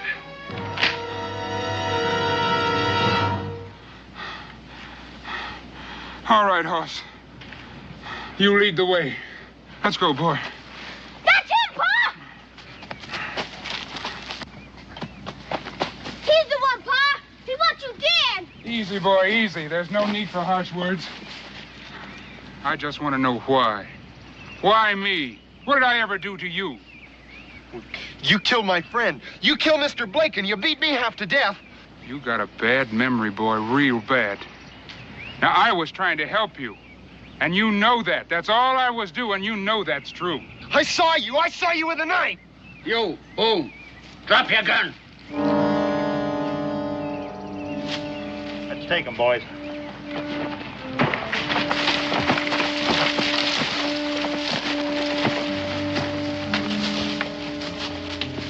They were gonna kill me. I told you it was too late, Hoss. Come on. Bring the rope. No!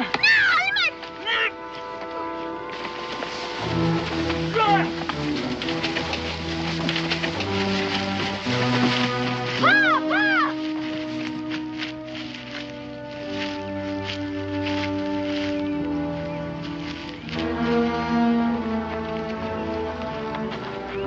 See that knot is good and strong. It ain't gonna give. Not even with his weight. All right. String him up.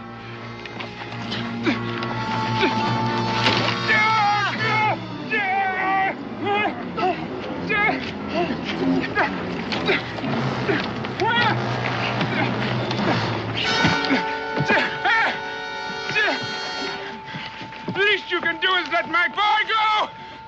I don't want him to see me. Let him go. No. He will see. And he will learn not to grow up to be a heathen like his father. Emmett! This is your last chance, boy. Tell him the truth. He has told the truth. If he has, he's going to have a lot more to talk about when this is over. Isn't that right, Emmett? I don't know what you're talking about. I mean, how it is when they pull that rope. I imagine you'll be real proud of yourself. You'd better be, boy, because you're going to have to live with it. That's enough. You shut your mouth. Get on with it. String him up. No, don't do it. Please, don't do it. Please, get my boy out of here. Hang me if you gotta hang me, but don't let him see me. No, Gideon, let him watch, too. Just like you're going to watch. Isn't that right, Emmett? You're going to watch. Maybe Gideon will try to talk to you when they lift his feet off the ground. He's going to try, but he's not going to be able to. So you watch it close. You watch it close, and then you'll see how it is. And believe me, you'll never forget it all the rest of your life. Now get on with it. Send him up. Come on, get on. Come on. See how it is to kill a man. Pour! No!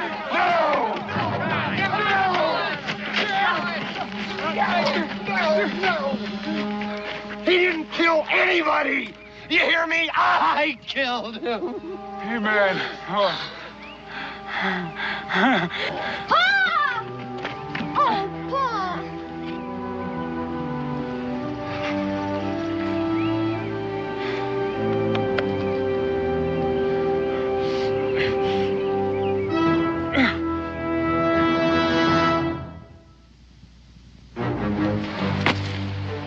I just didn't know what to do. I didn't know. I was hurt and scared. It was Blake. It was Blake that made me beat him. He made me whip him. It was either him or me, and I just couldn't take no more. I just couldn't. Go on. And he made me beat you. And he made me beat you and until I couldn't lift my arm no more. You couldn't feel nothing anyway. So Blake let me stop. And then he grabbed the whip away from me. And he started to hit me. I don't know how many times he hit me. And I must have gone crazy from the pain. That's when I grabbed your knife. Lord have mercy. That's when you killed him? I didn't know he was dead. I didn't know. I didn't know until I rolled him over and saw where he fell. He fell right on the knife. How come? How come you didn't say? How come you blamed my pa? Made it look like he did it. Because I was scared, that's why. I told you I was scared. Besides, who'd believe me? Apparently quite a few did. You'll have to stand trial, all of you know that. Unless you want to do it here.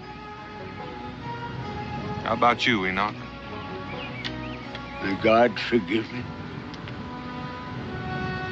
You forgive me, too.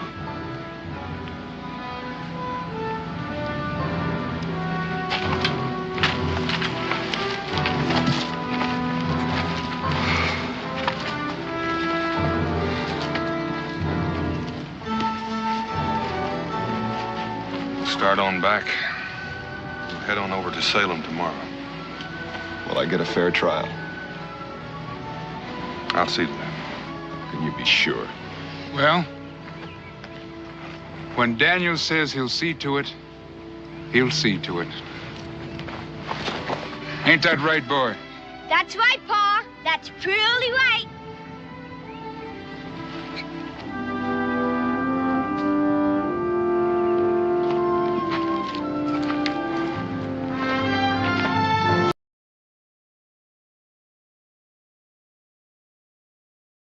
Name or not, I could take you. What would it prove? This? Hey, that was my special arrow. Well, it wasn't very strong. Cherokee Fred made it for me. Well, that makes me a yellow-belly redskin in my book. Go back to Baltimore. Exactly what a fight!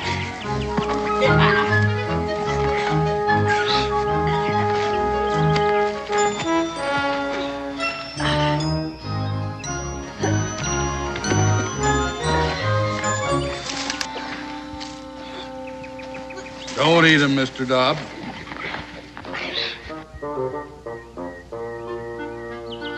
Comfortable down there?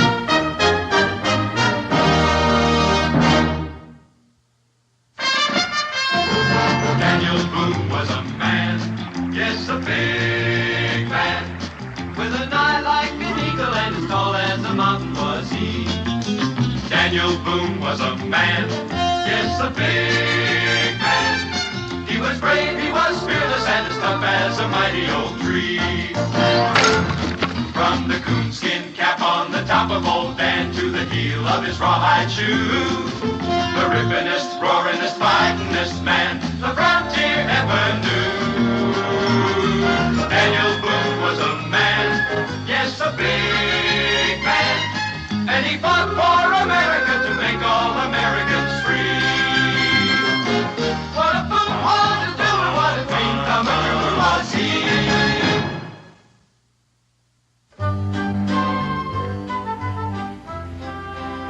that Mr. Dobb? Yeah, it brings back the same thing to my mind. Who are you talking to? Mr. Dobb. Where is he? I don't see anyone. Well, how many could see you if you were over 2,000 years of age? 2,000 years of age? Do you remember about the prophet Elisha? You mean from the good book? Yeah.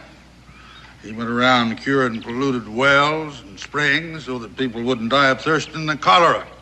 He inherited the prophet Elijah's mantle. He went around doing some hocus pocus of his own, by and large doing good and throwing in some free amusement. Remember what happened then? They ran him out of town. In them days, folks didn't understand that everybody's got to give and take up a hand now and then, as Mr. Dobb says. Why should they? That's what cut Cain in hot water. Well, it was either get out or be rid out on a rail for Elijah, so he got. But that town was rife with pesteriferous young'uns. Learned it from the elders, I presume, because nobody's born mean. You know a lot, don't you? Well, I depend on Mr. Dobb's wisdom a lot here. Without him, I suppose I'd be just an ordinary man. Well, Elijah went. But 42 of the worst of them young'uns trailed after him, hurling mockery and mud until Elijah lifted up his eyes. He said, Lord, I've just took about all of this that one saint could take. Well, the Lord sent 2 bears out of the nearby woods. I suppose you remember what happened. They got it up? 41 by Mr. Dobb here. The other bear was just a mere cub. You mean Mr. Dobbs is a bear? Dobb means bear in the Hebrew tongue. I don't suppose you could show me the way to Boonesboro, could you? Sure, that's where I live. Ah, what a coincidence. You take the road south and take the right fork when you come to it. Oh, well, I'll try to remember that. What is it? Oh, Mr. Dobb reminds me that we'd deem it an honor if you 2 young men would ride along with us and show us the right fork. I guess so, sure. My team and Dre await.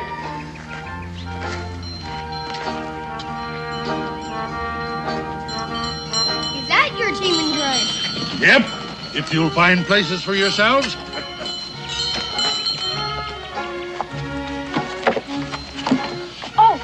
My name's Israel. Israel Boone. Boone? My dad's Daniel Boone. Never heard of him. Up with him. My name's Joe. Joseph Montgomery Jr. My dad's a sea captain. Never heard of him either. Up with him.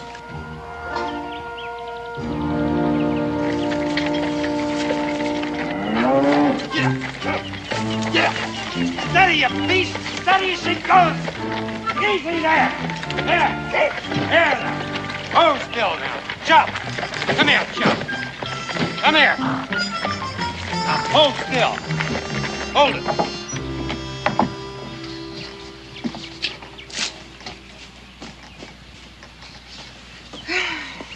How's the plowing? Oh. That horse will get sunstroke. It's only for a minute. I'll take some water to him. That's my house bucket. Here, fill this up at the well. Oh, nursemaid for a horse. What a way for human beings to live. Well, you chose it for your own reasons. Where is Joe Jr.? There's lots of country around here. I told you to look after him. I tell you to let him be a man. He is still a little boy. Oh, Varna, when I was his age, I know. You were on your first voyage as a cabin boy, living on biscuits and moldy beef and taking the captain's rope end across your back. Is that what you want for our son? Why did I give up my ship, huh? Why did I come to a place where they don't know an oar from a winnow? Because there's room here for him to get away from your coddling and softening, so he can learn to stand up straight in his own feet. I didn't mean to say that. It was an accident. Well, was it an accident that you never let him out of your sight from the day I embarked until my voyage is ended? Was it by accident that you tried to leech out of him everything a man wants to see in his son?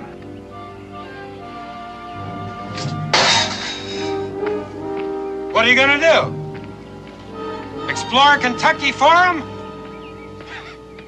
You won't find him. It's too big. On Springfield Mountain, there did dwell a lovely youth. I knowed him well. Re-good today, re today, to dinay, re to dinu. This lovely youth one day did go down to the meadow for to mow. Re-good today, re today, to dinay, re to dinu.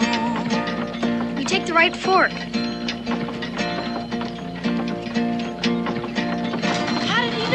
If Mr. Dobbs trotted along there to show him, he scarce had mowed half round the field when an ugly serpent bit his heel. Re-good today, re today, to dinay, re to dinu.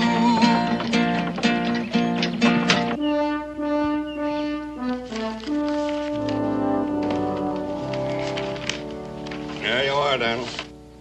Finest land in the Western Hemisphere. And 1,500 acres of this land that you choose will be deeded over to you, tax-free, when you finish the exploration. Well, I think so. Just trading on Daniel's name and bringing a lot of innocent folks. Oh, you know, Dan, one hand sort of washes the other, so to speak. I think I'll keep mine dry. Oh, but Dan, you... Which reminds me, Cincinnati? Yeah. Raleigh? Yes, please. All right, Dan, all right. 2,000 acres. This land is not yours to deed away.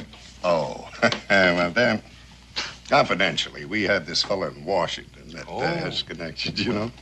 That still doesn't change anything. It's still Onondaga land.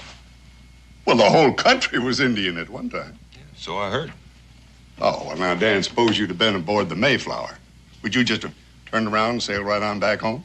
I wasn't there, but the reason this land is still empty is it's held sacred by the Onondaga for the Cherokee Nation. Oh, Daniel, they don't come there once in 20 years. They come there every 7th year to worship. And in the meantime, it's pretty well guarded against desecration. Bunch of unwashed red pagans, all they are. Well, they're deeply religious red pagans. And they would cleanse the desecration in the desecrator's blood. Of course, that wouldn't bother you. You just have your man in Washington send in troops and wipe out all concern. But you would get a funeral out of it that would be writ up in Journal and Gazette. Even if your widow did get skun out of her acres on the grounds that you didn't have time to finish exploring it. Oh, I don't think Mr. Raleigh'd sink that low, Cincinnatus. After all, getting the explorer killed is the only sure way he can get clear title to that land. Now, you would put in a clause protecting my widow's acres, wouldn't you, Mr. Raleigh? Oh, well, Oh, now, come on. I can take a joke as well as the next one. No, Dan, about these acres, if you... Oh, Miss Montgomery. Cincinnatus, I was looking for my son. Joe? Well, Joe ain't been in here today. He's probably out exploring. In the forest? Well, there ain't nothing going to hurt him. Unless maybe he runs into somebody's trap or into a panther. A panther? Oh, Mr. Boone, what'll I do? Just a little frontier humor, Miss Montgomery. I wouldn't worry. My own boy is out bow and arrow hunting. Your boy isn't a cripple. Well, the boys usually like to hang out at the blacksmith shop. Oh, yes, thank you. I'll go look there. Oh, she mother hens that poor boy. And his father makes him out to be the gamecock of them all. Why, between the two of them, he just ain't got a chance. Well, I guess at the right time, like all the rest of us, he'll take matters into his own hands. Well, now, what do you think of the new position of my bar, huh? I don't know whether I'm going to ever get used to it or not, but got a little more elbow room. Daniel, now about my proposition. Wait. If you want... It can't be. I'll bet it is. Is who? Rudy New. Now, Molly had a rotten tooth, and so the poison killed them both right good today.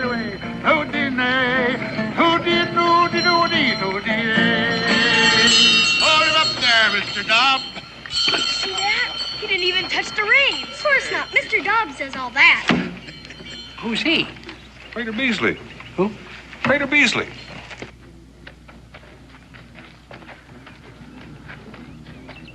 Well, what's Good to see you again, Prater. Well, it's good to see you, Daniel. Mr. Dobbs? Oh, as always. Oh.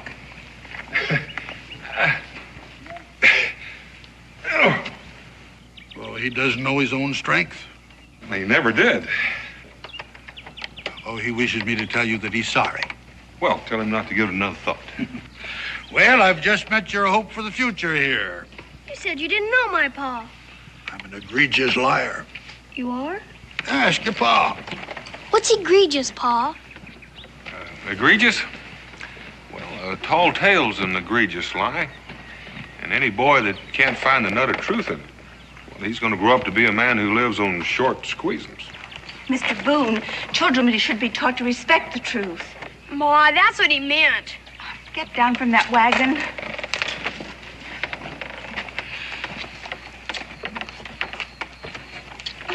What's happened to your clothes? I guess sometimes I got into a fight. Ah, you're beginning to amount to something. Did you win? Did you knock his block off? No, sir, we didn't finish it. Didn't finish it. Now, son, you're gonna find that snotty kid and hammer him until he crawls. We don't feel like fighting anymore. Oh. Nothing personal, son. But the worst thing a man can do is to leave a fight in the middle. Win or die is the rule. It wasn't about anything. There was nothing to win. Your old man will tell you the same thing. Well, not exactly, Mr. Montgomery. If it's principle you're fighting for, then you fight until principle wins or you can't fight any longer. But if it's just smiting and being smit, well, then the sooner it's stopped and forgotten, the better it is for all concerned, including the innocent bystander. Mr. Boone, you wouldn't last very long at sea. You know, I think you just might. Who are you? Well, everybody knows me. I'm a... Oh, showman, huh? You fight with your tongue. It can turn a man to jelly. Not a man. Joseph. Wait a minute, son.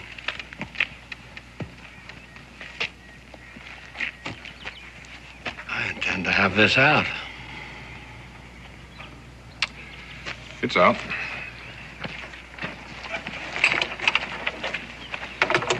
Mister, you live under a lucky star. Oh, Dan. Dan, about that proposition of mine. All right. I'll make it 2,500 acres. Free and clear when you finish the exploration, and that is my last word. I wouldn't touch those acres if they were planted and the corn was 6 feet tall. What's the matter, you afraid? Oh, I wouldn't put it just that way, mister. No. I wouldn't have either once upon a time. And now, frightened of the Indians, won't accept a challenge. Boone, you're a big man. Because once you had guts enough to open up a chunk of Kentucky, well, any man that would do the same can be just as big and rich in the bargain. All right. You go ahead and skulk. Men with the kind of guts we want are plentiful. I hope not, for their sake.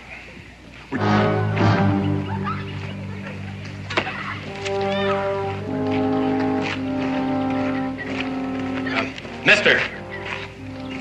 Yeah? Hey, about that property I heard you talking about.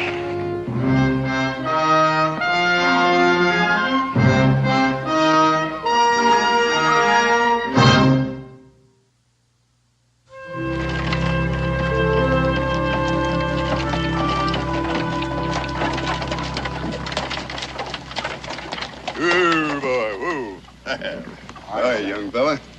Why can't I go out with them? Because. Well, here you go. No. I got a compass of my own. And a good one, too, I'll bet. It's hung on the North Star through black storm and hurricane. Well, in here's your level and your theodolite. You do know how to use one, I suppose. Well, it's not so far from a sextant that I can't navigate with it. Oh, here's your contract, young fella. You drive a hard bargain. Mr. Rowley, I cut my teeth on London factors and Chinese merchants in Canton. You know, I believe that a brave man deserves riches. I don't begrudge you one red cent. Oh, You do know where the so-called Onondaga country starts up there at the crest of the mountain? Don't you worry about them. No, I won't. I'm one man the troops won't have to come in for. I take care of my own fights. Glad I met you. You're the kind of fella I've been looking for. You found him. Good luck to you. Thank you.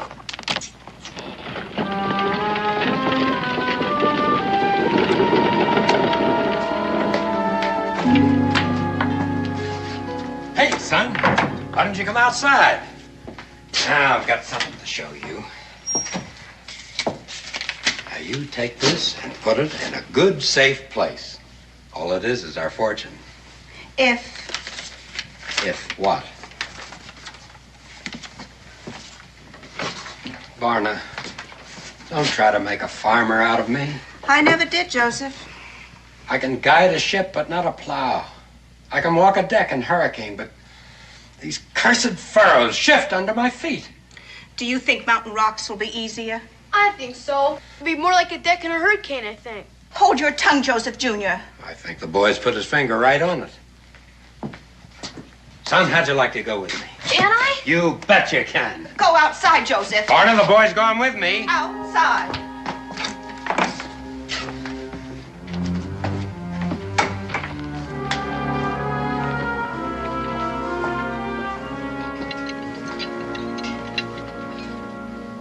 What happened to you?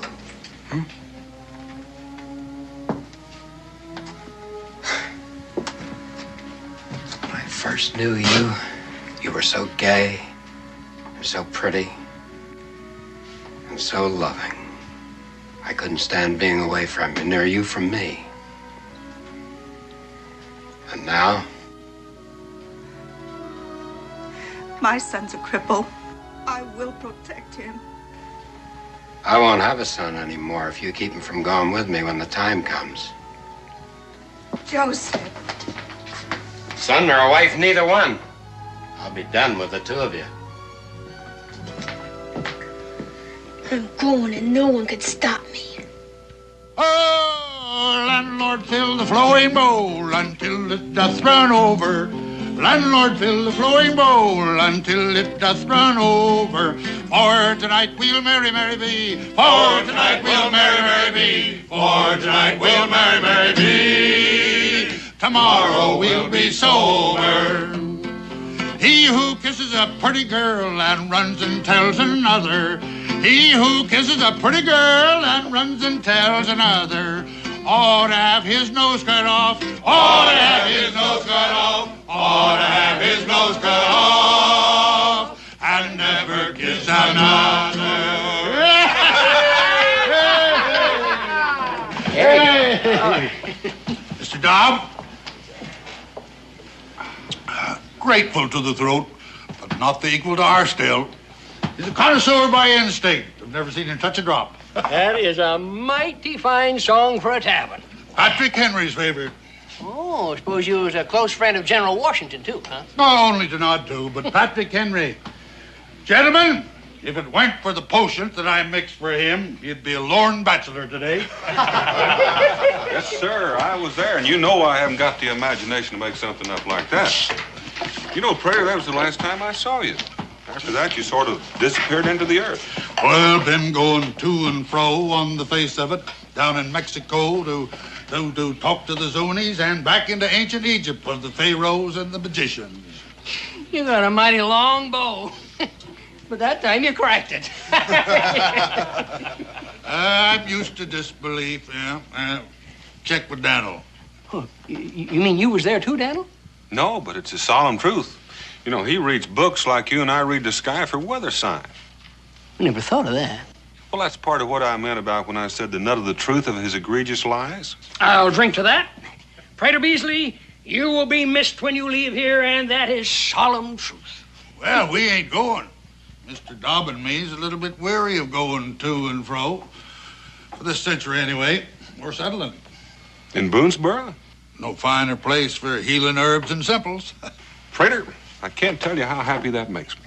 Okay, me, I'm going to tell you why. Because I just happen to have in my possession a cabin which is just made for you. And due to circumstances which I ain't going to mention, I can offer you a real bargain. And I'm sorry. Mr. Dobb and I already have a living place. Well, who'd you buy it from? Matter of fact, we didn't. There's a high hill just north of here. Indian Mountain. That divides us from the Onondaga sacred ground. Yes, and just this side of the dividing line, there's a splendid large cavern. Bear Cave. Is that what they call it? I near lost my life up there once. I come on a she-bear with cubs. I remember that. That was about 6 years ago. Well, you know the funny thing? There hadn't been a bear up there since. All right. Now, if a man your age wants to sleep out there in the winter damp, there's not much I can do for you. But there is something you can do for me. What? That span of mules and that dray, they're just going to be in the way if we're going to remain here. Well, I got just the customer for you. I'll get more out of them than you ever thought was in them. Well, fine. I'll get some more squeezings. Yes, Mr. Dobb? Oh, be glad to sing it for you. Yes. On Springfield Mountain, there did dwell a lovely youth. I knowed him well. Ray good today, way, read today, way.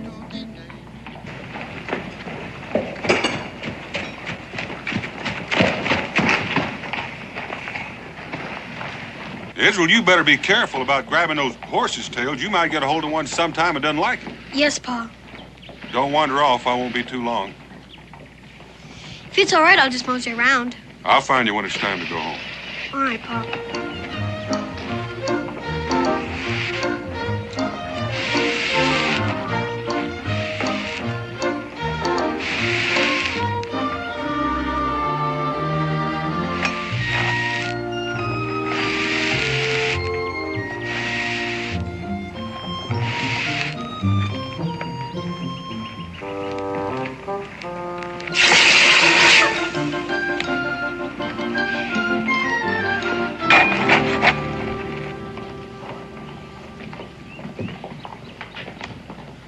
Pinwheel!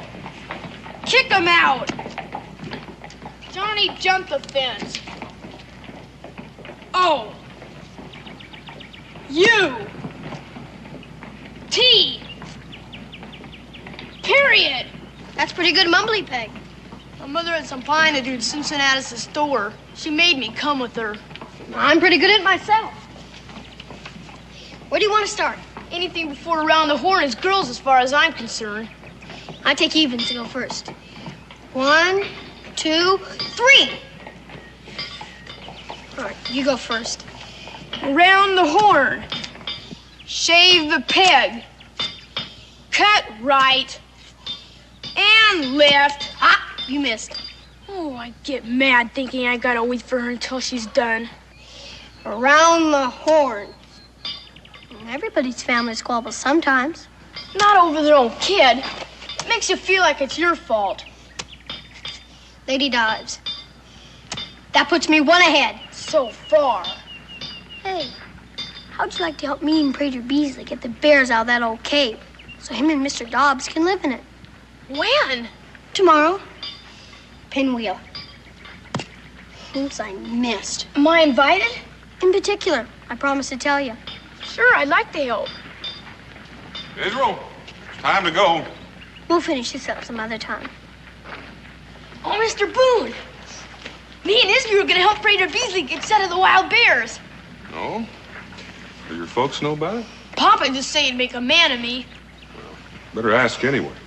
He's gonna take me with him far out in the forest, and that shows how he'd feel. Well, make sure your mother knows. Come on, son. If I know Pa, he's already greased his skids. You told her? I'll come by your house in the morning. Make it good and early. Prater Beasley wants to get settled in.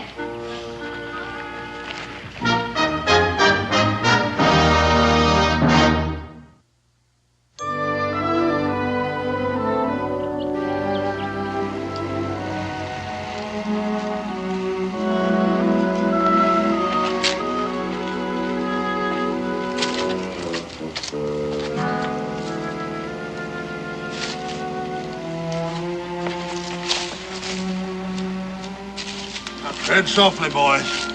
We're getting close. I never thought she'd let me come. Told you Pa greased his skids. Joe Jr. Come on out and be surprised, son. He isn't here. Isn't here? Joe? He went out while you were packing that poor horse. You knew this was the day. To be tortured by those wild Indians. Where is he? There's lots of country around here. Varna. I asked you. Do you think I'd tell you if I knew? Varna, I curse you. Joseph. Joseph! I had to protect him. You've got to understand, he's your son as well as mine. Not anymore. I told you. You've won? Now let's see what you can do with it.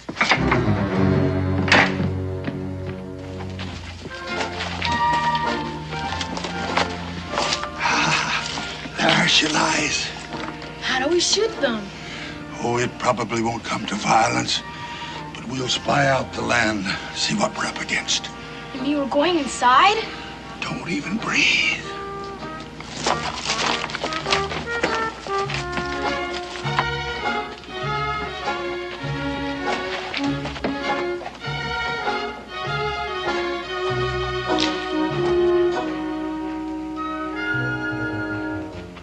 Come on, boys, all's clear. Well, make yourselves to home. Well, Mr. Dobb has taken care of all. I wondered where he was.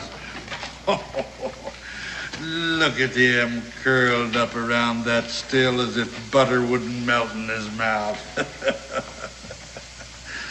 Not that I've ever noticed butter melt in his mouth. Boy, look at this war drum. Hold it! Hold it there, young Boone. Well, that's an Onondaga beat. And this is a Sioux war drum. It was given to me by running antelope. Here, hold my pipe.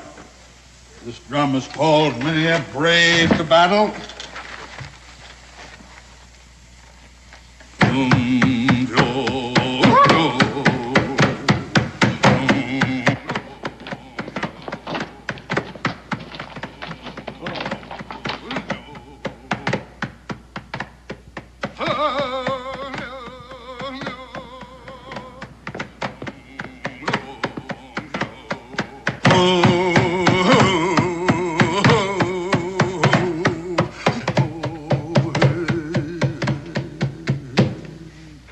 What does it mean? Well, it means a man that sticks his head where it ain't welcome is liable to get it cut off. Not without a fight. It depends on what you're fighting for, says Mr. Dobb. And Pa. Not mine. He will.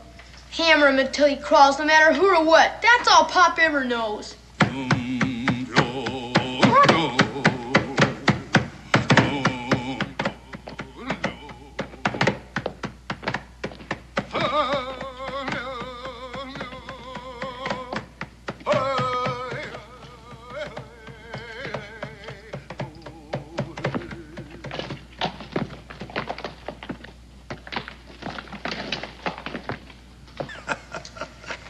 What's so funny?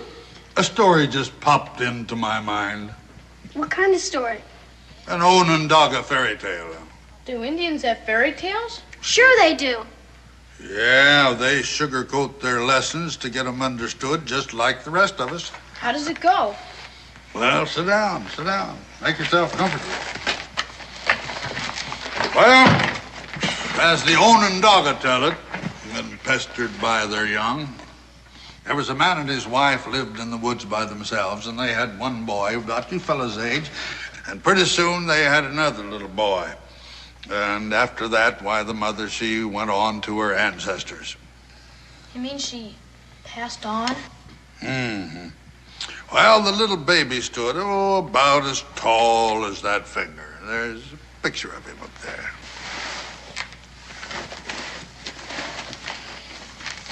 You mean this one? Yes. What could they do with him? Well, his father didn't know. He didn't even know if the poor half-orphan little tyke would even live. So he put him in a peckerwood hole in a holler tree. All alone? Feeling mighty low about it, but not knowing in his grief and loss what he could do. What happened to him? Well, just watch the little figures there on the bear skin, and then you'll know. Well, lo and behold, if in a few days his brother didn't hear him crying. So he went up there and he fed him some deer soup that he had made. Well, you ought to have seen that little mite wade into it. Why, the more he'd eat, why, the more he didn't grow. But the feistier he got. He made him a little fawn skin suit, and he skipped around like a chipmunk, talking a blue streak. He must look just fine. Sure he did. Well, his brother took him home. He didn't want to stay at first, thinking his father didn't really want him on account of how he had been treated. But his father gave him a little club, and he went out and tried it, and he came back as happy as a clam. And he decided that he was going to make that his home after all. What kind of a club was it? Onondaga War Club, junior size. But it had properties. What kind? Well, if he threw at an eagle, that eagle dropped to the earth. If he hit a lion with it, that lion was his to take back to camp. Did his father know? Well, he wouldn't have believed him. He had his business to attend to. He was a hunter. Before he went hunting, he said, my sons, do not go to the north because there is danger to the north. But no sooner was he out of sight than the little brother says, big brother, he said, let's investigate. But big brother wouldn't. But nothing would hold him. So he put his club over his shoulder and away he went.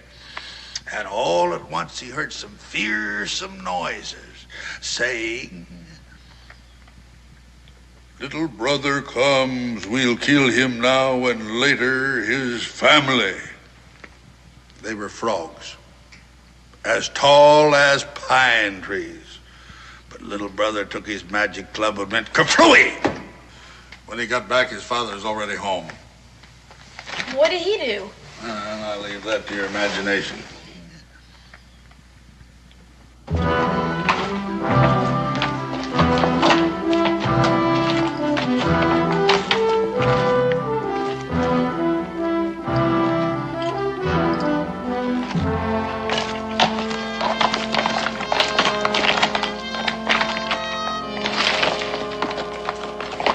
This time it was the South. And this time he took his brother along with him. I knew he was going to, didn't you? Well, they traveled along until they came to a tree so tall that it brushed the sky. Little brother says, I'm skinning up to see what's there. Well, up he skins. And up there he finds a nest. And in that nest, the children of the lightning. That kind of lightning? Yes, as hard and as glittery as diamonds, sharper than two razors, and hotter than the hottest fire. Dangerous. Most dangerous. But little brother, he hit him with his club, and down they come. Howsomever, old man Lightning saw him falling. And he thundered, and he roared, and he came through that storm like lightning. What happened? I gotta get some potion for this rasp.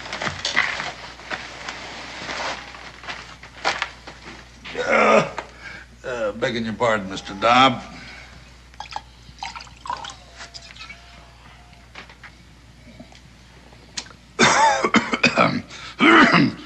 Now, that's a potion. All right. It's better than having you at me with I told you so all the time. What happened to old Lightning? Well, little brother had to hit him twice to vanquish him. Is that the end? No, next his father warned against the east. And no sooner was he out of sight than there was little brother in the east, tangling with a giant they called Stonecoat because his jacket was a mountain that he'd carved out. A whole mountain? He was of that size, but little brother's club prevailed. When he got home, though, He told about it, and he got the licking of his life for fibs. He didn't fib. Oh, no. Many, many years later, his father saw the mountain that was Stone Coat's coat. Stone Mountain, they call it now, and handsomely apologized. But then, little brother was a big chief. How did he get to be? He still had the West ahead of him. That's right, and in its way, the worst of all. Because there in the most beautiful forest living man had ever seen lived the most unbeautiful of all beings. Head bigger than 2 buffaloes, meaner than a poison snake, and he gambled. Gambled with all who came by for their lives. And never had he lost since time began.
You desecrate, you die.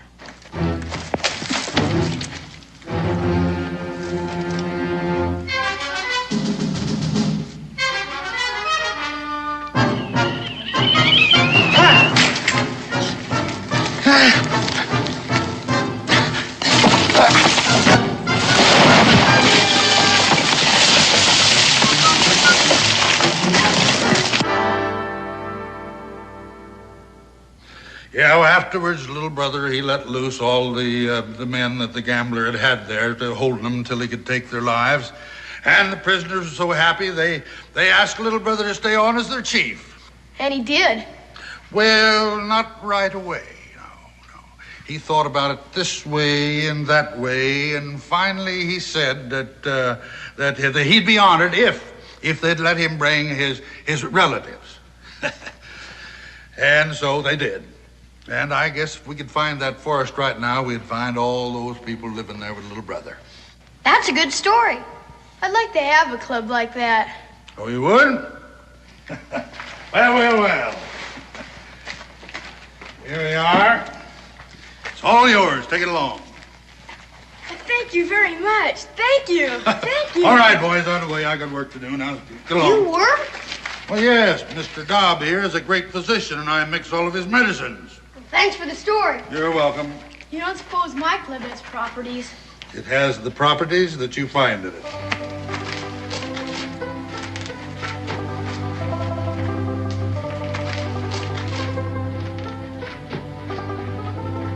I bet I do find properties in it. Sure you will.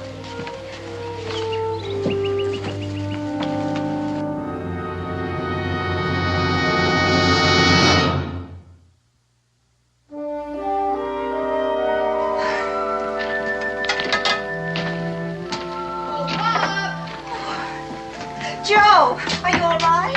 Yeah, sure. Where's Pop? Oh, what's that? My own Doggo War Club from Prater Beasley. That man gave you a war club? Oh, Joseph Jr., take a care. I want to show it to Pop. Your father isn't here. Is he still out in the barn? No. You sit down. Your lunch is ready. Where is he? At the fort?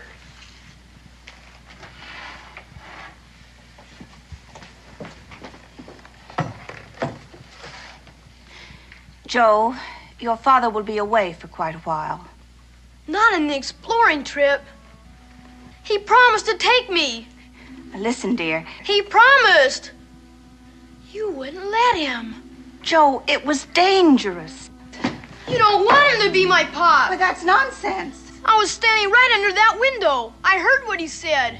He was just upset. You called me a cripple. I didn't mean it. Not like you make it sound. Joe, now we have to face it. You're not like other boys. You can't do what they do. I can do more. Where are you going, Joe? I'm gonna catch up with my pop. No, you're not, Joe.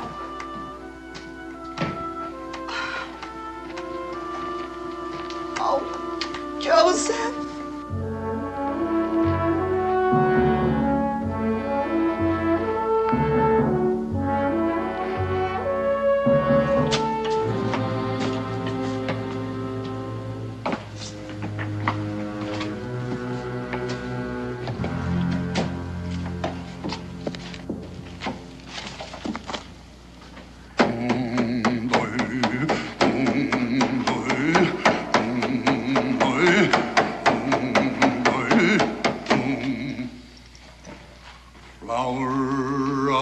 Dogwood now come, flower of the dogwood now come.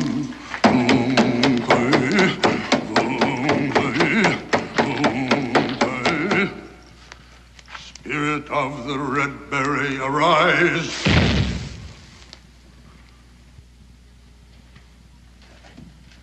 What's that, Mr. Dobb? Oh, huh. What brings you back here, boy? Did you forget something? Just came to say goodbye. Going exploring with my pop. Oh, not in the Onondaga country. We're not afraid of those old Indians. Besides, I got my club. Oh. Well, Mr. Dobbs says we ought to strengthen it up a little bit for you then.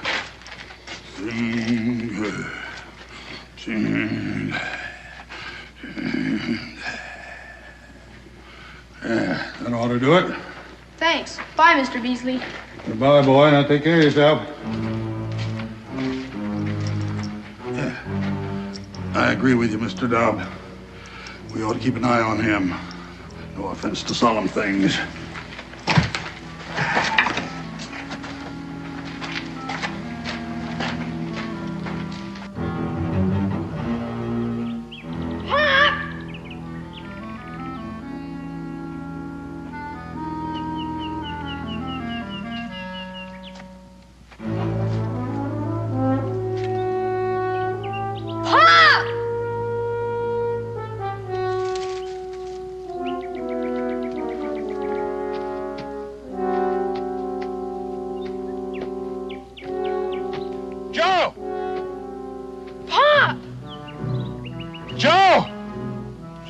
Go for some help!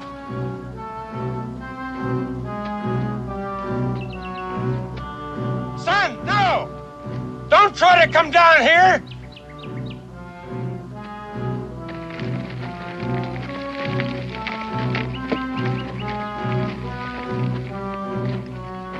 Joe, do what I tell you! Go get some help!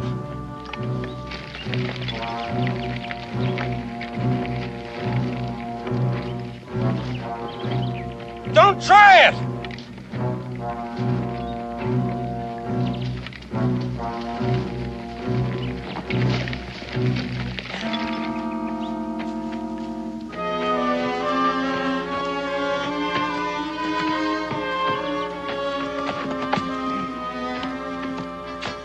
Joe. Don't worry, Pop. I'll get it off. Why didn't you listen to me? You could have fallen and hurt yourself coming down there. I was all right. See, Pop, I would have come with you if I'd known it was today. I didn't know. I wanted to be with you, Pop.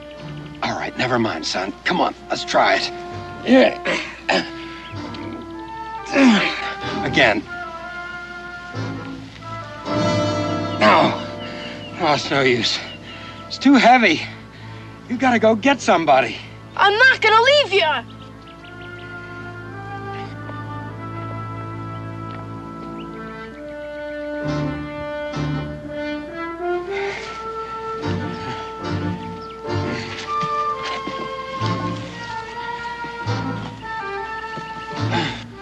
You're right, Mr. Dobb.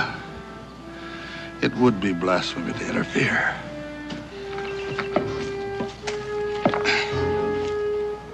Yeah. That's it. Oh.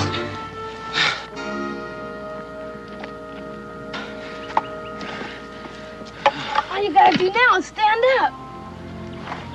I can't stand. You've got to. I can't stand. It'll be dark before I can bring anyone. Here, I'll help. How are you gonna help me? Everybody's got to give and take a hand up now and then, as Mr. Dobb puts it. No, son, you don't understand. I do understand, because I'm a cripple. Don't say that. That don't mean I'm weak. No. No, it don't.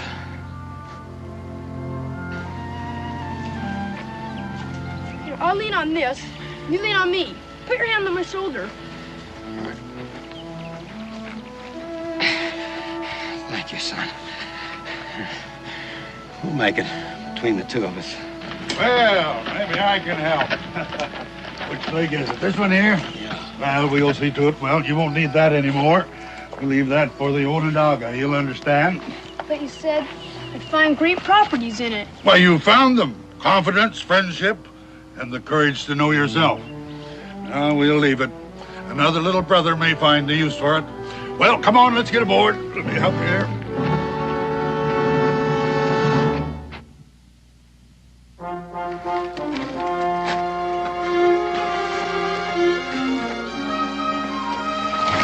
Boy, stop that! Varna. How? Oh, I'm learning. We'll never forget our stay here. It's just too bad you have to leave. Daniel, if you or your family ever have need of a sea voyage. Well, we may be calling on you sooner than you think. Good. And as for you and Mr. Dobb. Oh, you can trust his wisdom. Better get in the back. There'll be more room for your legs. All right. Joe can drive. Joe? Oh, yes, Pop, please. Don't you think it's about time he stood on his own 2 feet? If needs be, you can reach him out a helping hand. I'll take it. I've learned that. Raider Beasley, you know what I'm going to do as soon as I get shut of this. I'm going to visit Stone Mountain. I want to see that giant's coat with my own eyes. Good. Bye, all. Get out.